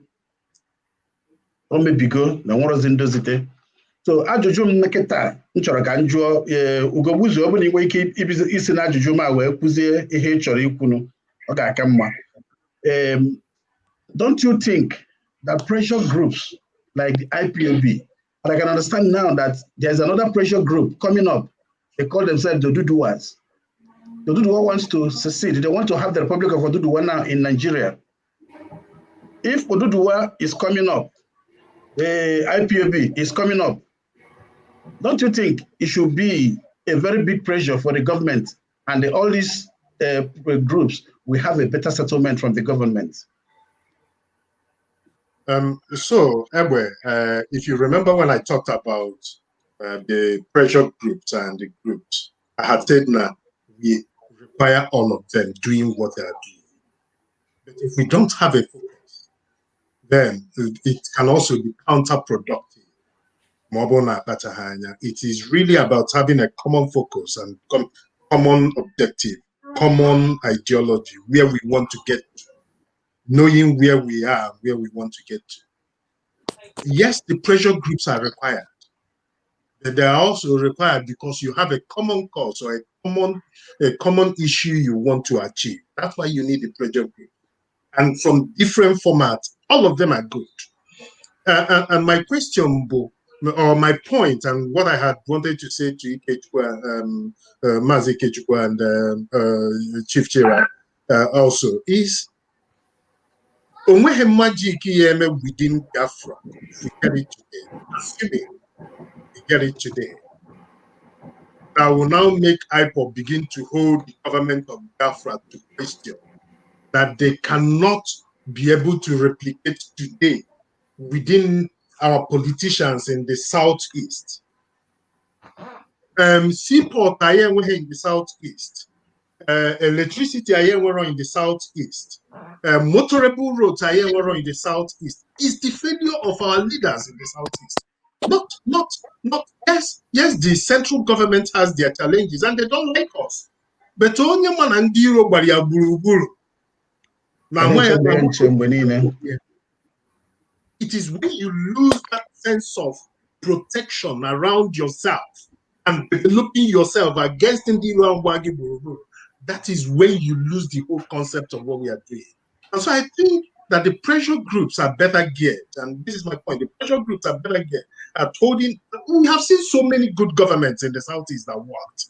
In very little time, P2B stayed in Anambra State. Everybody, even though maybe personally I didn't support him, or I didn't like him as a governor or maybe politics. But I feel, and I will only say that without any caveat on that P2B had shown that Anambra State can work. Simon Bakwe showed that Imo State can work. All these people within that federal government, in our current government in the southeast, even the governor, Mahia, that IPOB also he's one of the best performing governors today for the southeast, changing things, renegotiating things, redeveloping things. That is when you can begin to actually hold power and make comments and make arguments. Nothing stops the Igbo land, nothing stops the whole southeast region or the south side region to negotiate to have a seaport, a functional seaport. If you don't have that might, and I say that again, if you're not able to develop yourself, there's no way you can begin to negotiate for power. There's no way you can begin to ask for power. There's no way, nobody. Can I ask you one question, please? Okay. Do you know that in Nigeria, before you do anything in your state, you must get approval from the federal government? No, that's not true. P2B built so many federal roads. Do you have any proof to the answer that you have given now? Lagos State built so many federal roads without the approval of it. Just about 2 years ago, Akaku, Lagos State, you walk the roads that Tinubu built in Lagos State. He built them. P2B built so many roads.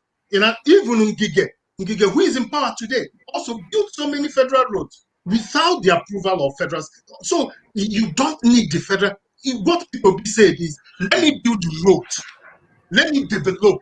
If they don't want to pay, let it be and they buy maybe offer. You got that? So when you do it and they see that you have done it, and it's benefiting you and growing your economy, they will come. What about when you don't have money to do it, but it is your right to demand from the federal government? So why don't you have the money to do it? If I don't what has have happened the money, to the allocation?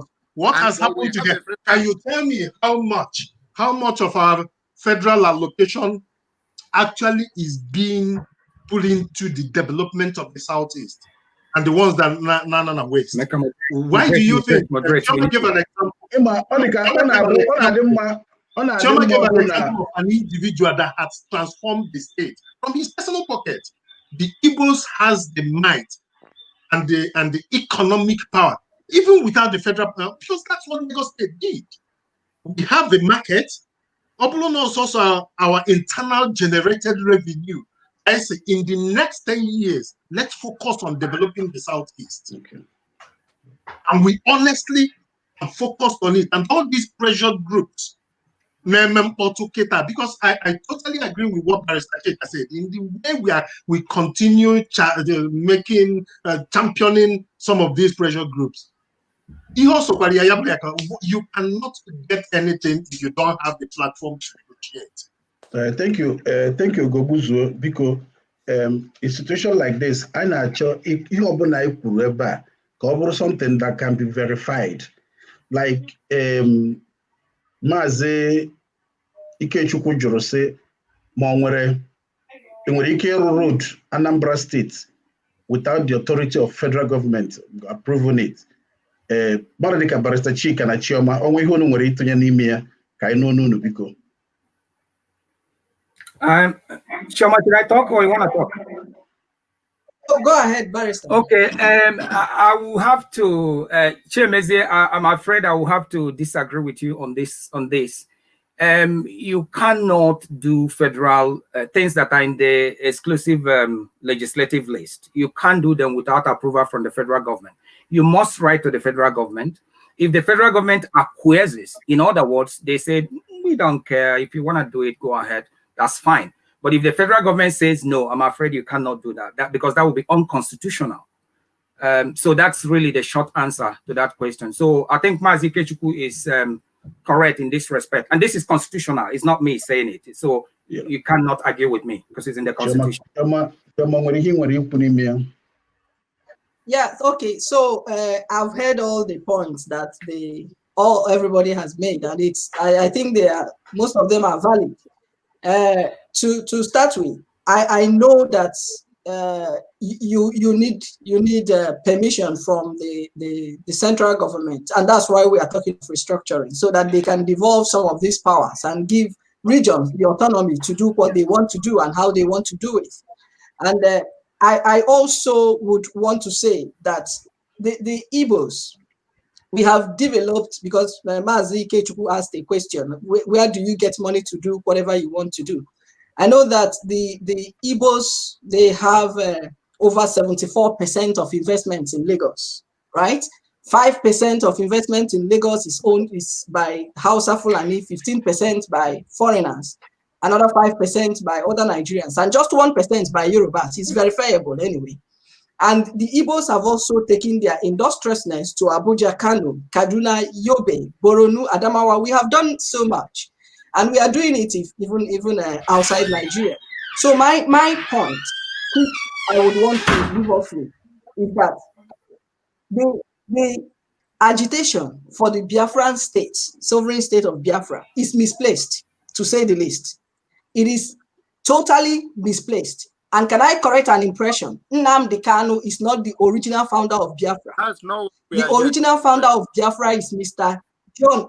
No, because Mazi Ikechukwu said that before Nnamdi Kanu started this noise, you can't mention Biafra. It's a lie.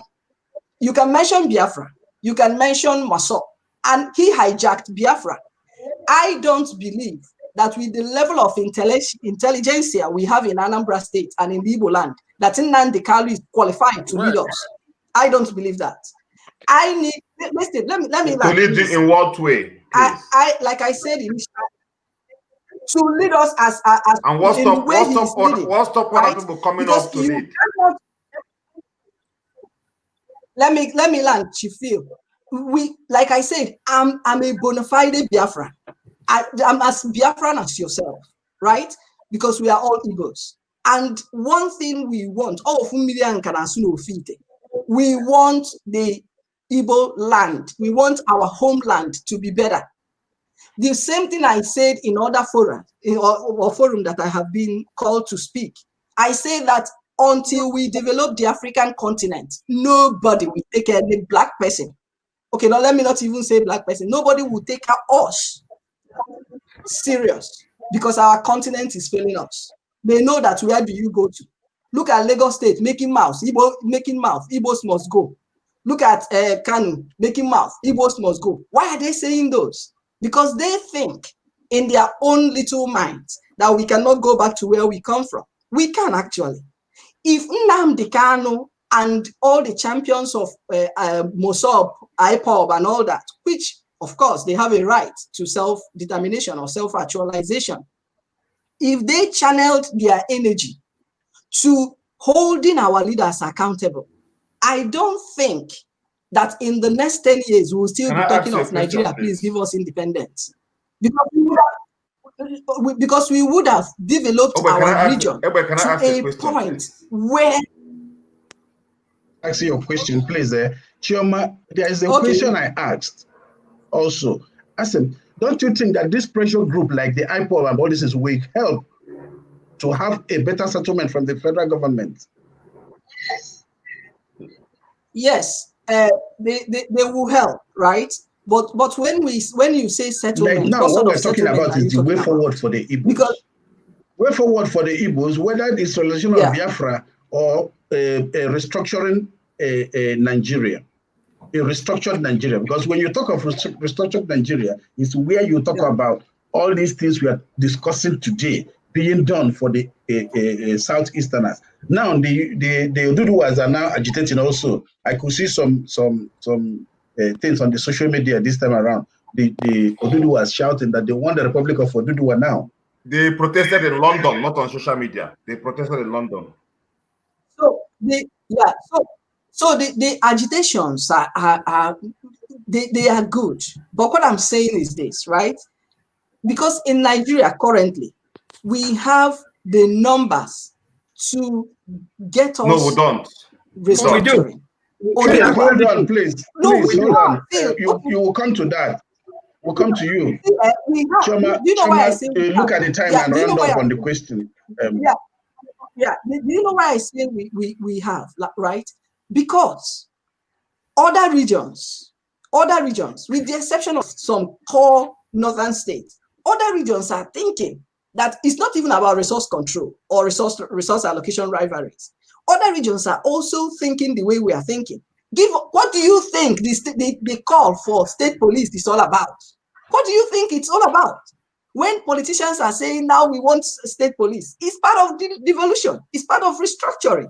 Do you understand? It's just a question of semantics, but they come down to the same thing. So agitations are, in my own point, personal opinion, for IPOB, misplaced. Can I ask a question, please? Thank you very much. Can I ask a question?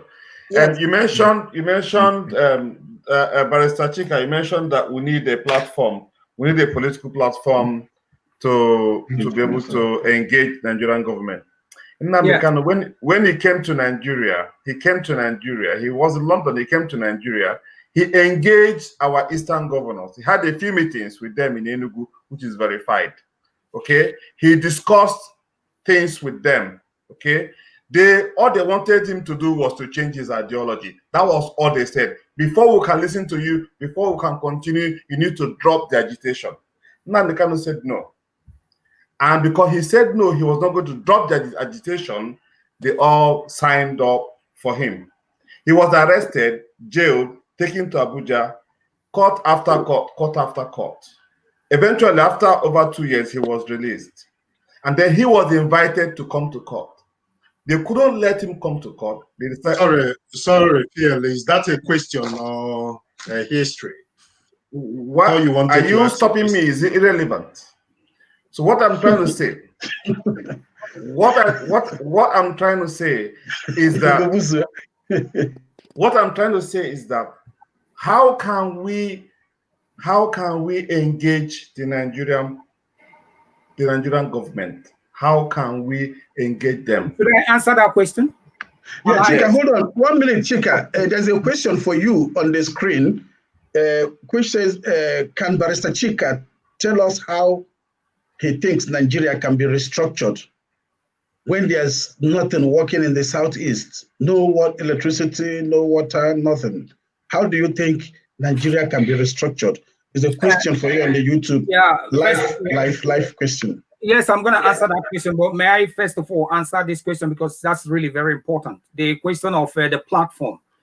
First of all, I'm not going to advise iPod on the platform which they choose to have, but if I may make suggestions, right?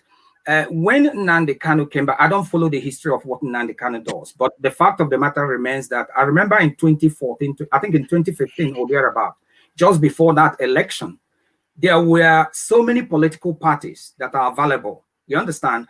And I was writing on social media. I was writing on Facebook. I was speaking to people in Nigeria who are my friends. I want to come back to actually join IPOB. And I thought it was the best moment, the best political moment in history that was missed, because IPOB could have hijacked all the, I think it's 90 political parties or something like that, could have hijacked one of those political parties, right? And with the influence that Nnamdi Kanu had then, because a lot of young people, particularly artisans and artisans, motor park workers, and so on and so forth, we are really going for it. I thought you guys would have hijacked one political party then and use it. Can you imagine where you win? There are about 5 core Igbo states, and the governor in about 4 of them or 3 of them are IPOB supporters. And out of, I think, about 25 senators we have from our area, maybe about 10 or 15 of them are IPOB party members. Because those parties have already been registered. Those parties have already been registered. So the question of deregistering it does not arise. Can you imagine if you guys have hijacked one of those political parties and use it to run so that you have a platform at the federal level, you attend Federal Executive Council, right? Where you and Buhari will be arguing, right? Where you have Senate, let me just finish before you come in, please, sir. Now, where you now have a platform, power, finance, with which you can now advance the cause of Biafra at that level. You're taking a note. Barrister, you're taking a note of the Federal Republic of Nigeria. Nigerian Constitution of 1996 said Nigeria is indivisible, indissoluble, and the other thing. And you're taking their oath. If you mention it, you'll be picked up and arrested and jailed. No, let me answer the question on the screen. Can I answer the question on the screen? Can I answer the question on the screen? Yeah, Chika, can you answer the question? Yes. There's always this belief that restructuring is impossible because the way it is, the number of legislators and all that. But what I want to do today is actually, I have a list here, and I have done this on purpose, right? To look at the states that are actually core northern states. And I don't want to read them out, but if we have time, I'll read them out. There are about 13 core northern states. They are Bauchi, Borno, Gombe, Jigawa, Kaduna, Kano, Katsina, Kebbi, Niger, Yobe, Sokoto, Zamfara. If you like, you can add Taraba and Adamawa. It doesn't make any difference. But these are middle belt states, by the way. Then the core southern states, and I'm going to make this relevant, are Abia, Akwa Ibom, Anambra, Bayelsa, Cross River, Delta, Ebonyi, Edo, Enugu, Imo, Lagos, Ogun, Ondo, Osun, Oyo, Rivers, and one other state that I didn't mention. There are about 17 of them. Then in the middle belt, if you remove Adamawa from the core north, because Adamawa is not core north, you have Adamawa, Benue, Kogi, Kwara, Nasarawa, Plateau, Taraba, and Abuja. And we know how these people in the Middle Belt want restructuring. Now we have 17 core southern states who want restructuring. Afenifere, right? The Pandef, the Ohanese, IPOB, whichever way you look at it. In the core north, you have 136 legislators. In the core south, you have 167 legislators, right? So in these states in the Middle Belt, we know Benue wants restructuring. We know Kogi wants restructuring. We know Kwara wants. We know Nasarawa wants. We know Plateau wants. Now you can remove Taraba. We know Abuja always goes south, right? When they vote because of the for Igbos who live there. So when you now do the calculation of the legislators and the senators, it is possible. What happened in those, when you had those, the 33 items that were voted for in 2017 was because some of the legislators were thinking about their bank account, their emoluments, because nothing there, which the Connaught fears, distribution of resources, allocation of resources, right? That is what their fear is. And what we are saying is that if you negotiate well, seeing that we have actually the core South are actually more in number in terms of legislators and senators. And that's a fact. Now, I'm not making it up, it's there. The number of legislators and senators are there, right? Now, if you negotiate well, these states in the Middle Belt want restructuring. So what you need is to negotiate well with Yoruba states, right? And the South, which is Rivers, Cross River, and so on and so forth. You have enough to tilt the balance in order for you to get your restructuring. It is possible. What happened is that those who are supposed to be clamoring for it have not negotiated well. Like I told you, the interview granted by Lawan, who is today the Senate president, is Bauchi, is from, I think it's Bauchi Central also. Don't quote me on that. But he said those who sponsored that bill did not negotiate well, right? So my contention is that it is possible for us to have enough numbers at the federal level to do this, but you need a president who is comfortable with restructuring. And that is one of the reasons why we are hoping that we're going to get an Igbo man, right, to become president in 2023. And now people say it's not possible. It's actually possible because there are two political parties that will produce the president in 2023, APC or PDP.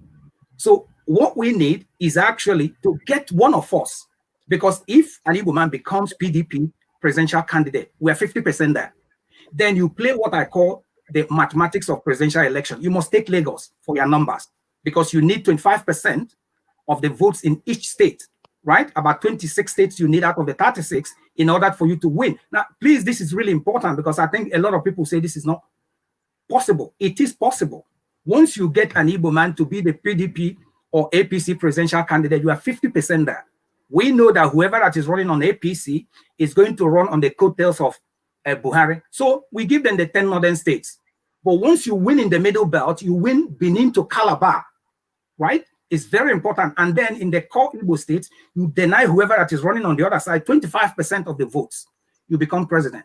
That is the mathematics of presidential election. It's been there since 1960. That's how it works. So I think if you have a president who is comfortable with restructuring, with the number of legislators we have from the core southern states, and then negotiate with people in the Middle Belt, forget the core north. They have only 13 states there, and they have 136 legislators, okay? We have 167 legislators. So it's possible. That's my point. That's my answer to that. Yeah, Chika. Thank you. Thank you very much, Barrister Chika. Thank you. Excuse me. We are running late of time now, and I want everybody to round up. Let us round up with your talk. 2 minutes round up talk, so that you should air your view, whatever you think that will help to restructure or to help the Igbos in the Nigerian politics. Please, can we start with Phil? What do you think that will help the Igbos to move forward in Nigerian politics? A round-up talk, please, and be brief. It's 2 minutes. We have only 10 minutes to go. I think the best thing for the Igbos is to continue in pressure. We will continue putting pressure in the federal government and get our political elite to forget about their personal interest, forget about their property, forget about their road. If we become a country, a Biafran sovereign state, it doesn't matter. You're not going to lose your house. You're not going to lose your business. You don't need to have access to the waterway. The Geneva Convention will be a member of the international community. You will have right to move about. You have right to use the waterways. The waterways cannot be locked by a country because they're not part of your country. You cannot do that. So the point is that what we need is to engage and get our political elite to support the cause of the Biafra, so that we can get our country, and that is the only way. That is the only way forward for us. Thank you.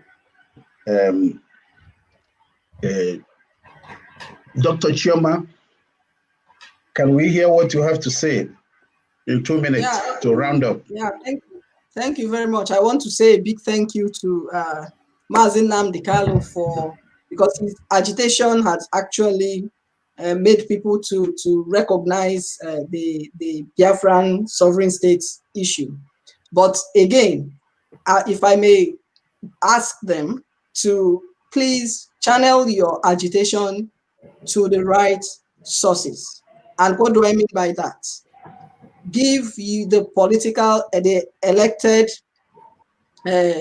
Igbo politicians the necessary pressure so that they can begin to engage with their citizens, so that they can begin to think of how to carry out their mandates until our political and economic leaders recognizes the need to develop our region into a mini Singapore. No region in Nigeria will take us serious. We continue to develop other regions at the expense of our homeland.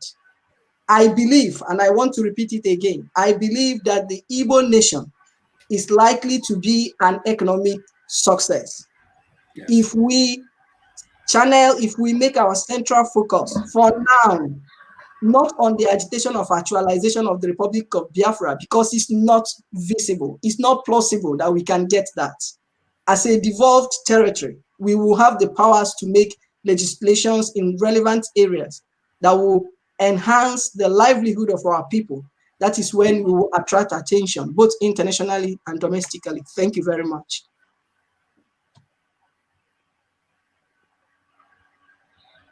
Ikechukwu, kedu ihe ị nwere ịgwa anyị na mkpokọta okwu gị?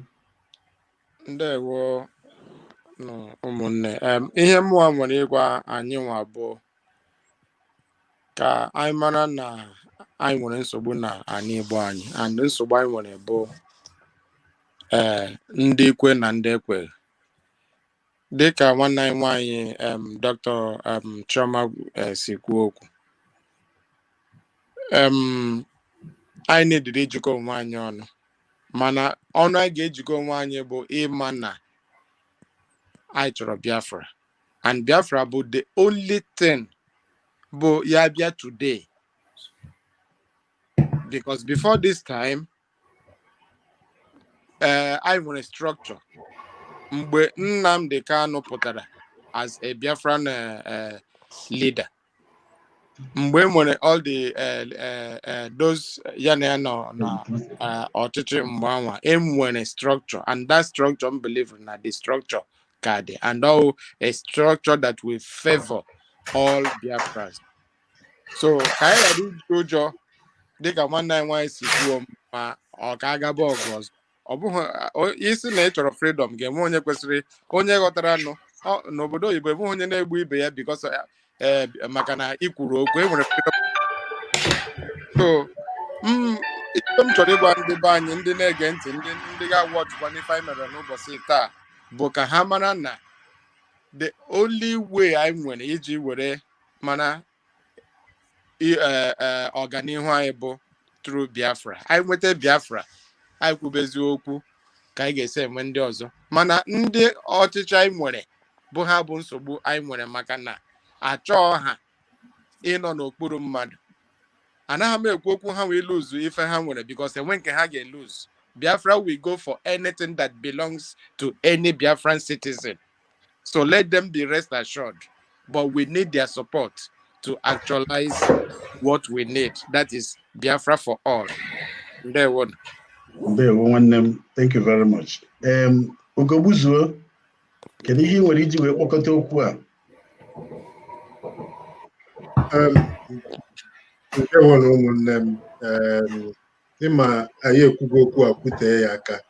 And for me, I believe now what is primary, what is the most important single thing we need to begin to do and put our energy into is our think-home philosophy.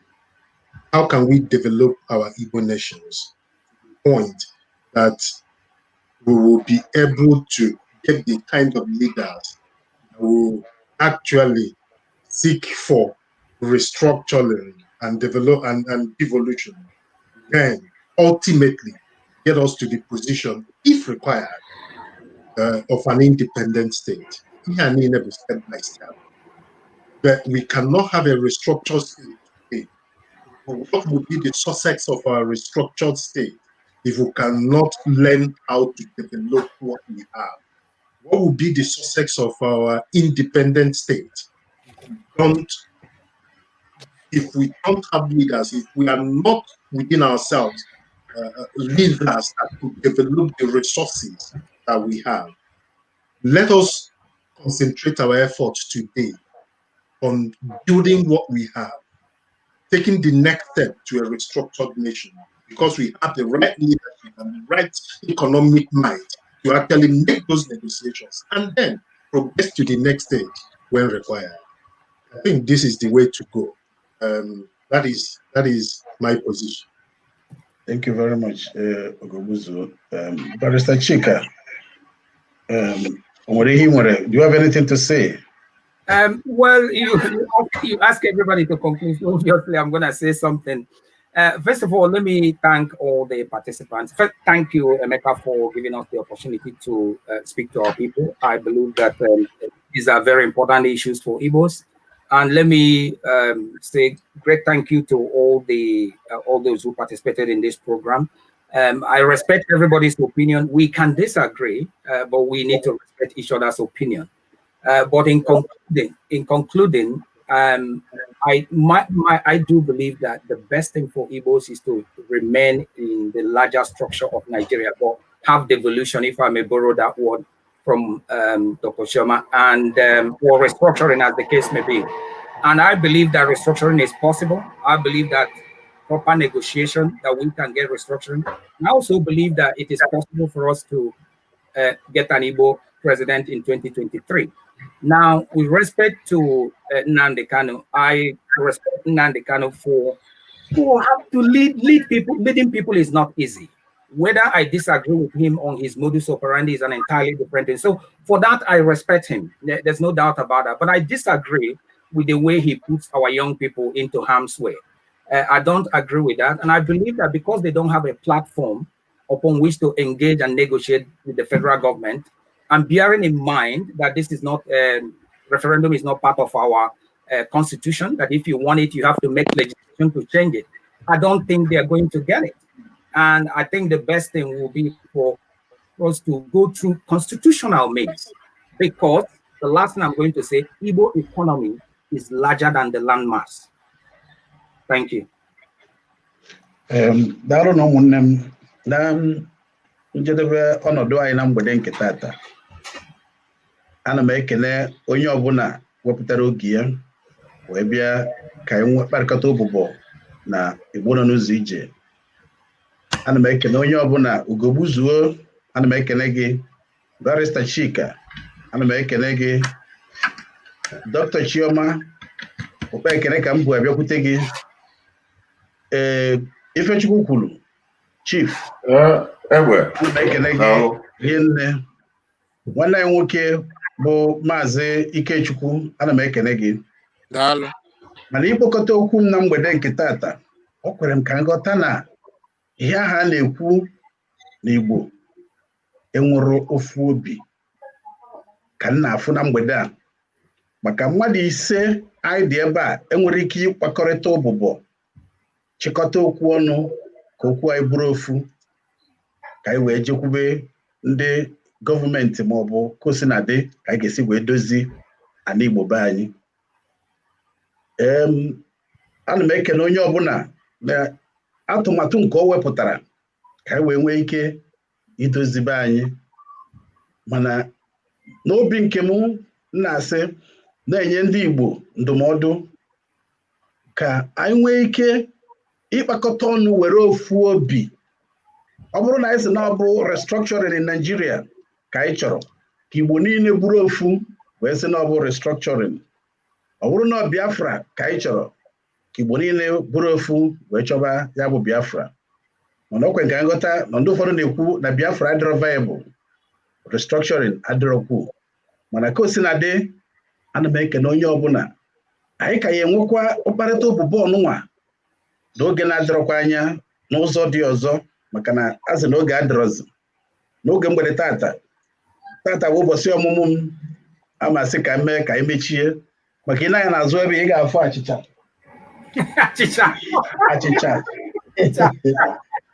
ihe a birthday cake m nka ya jee wawa na mgbede a. Ndị onye agara nwanne ya nwere ebe a na-eji ụwa mgbede. Aga m eburu achịcha ma pụtawa na nke ndị onye agara nwanne ya na mgbede a ka anyị ga nwee obi aṅụrị. Ugogbuzuo egbe ama m na ị nwere idea ihe na-ekwu. Uche m dị ya. Udo. So biko nụ, ana m ekele onye ọbụla bịara ka anyị nọkọrọ ya na Igbo nọ n'ụzọ ije. Enwekwa m idea ya abụrụkwa ọbịa ka njide ekwu ya kịta. Ọbịa ka njide ekwu ya kịta mechazie ka ịjụwa eze ịmụgoro ebe onye ịmụgo ndị bụ onye agara nwanne ya. Onye agara nwanne ya bụ nnukwu otu nke dị na Glasgow n'ụwa.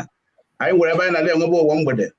So na mgbede n'ụwa ọ dị ka ndị onye agara nwanne ya ga-ezukọkwa n'ebe ahụ ka anyị nwee ike ịnọkọrịta otu anyị si anọkọrịta ka ụmụnne. So ana m ekene onye ọbụla ka anyị na-abịa n'isi njedebe na Igbo nọ n'ụzọ ije n'ụbọchị ike tata bụ 19th of September 2020 bụ ụbọchị ọmụmụ m bụ egbe ejiri gbuo agụ na Glasgow. Udo dịrị unu ụmụnne m. Thank you. Okay. Bye. You can on the World Wide Web, on your mobile phone, and on all social media platforms. Jambo Radio.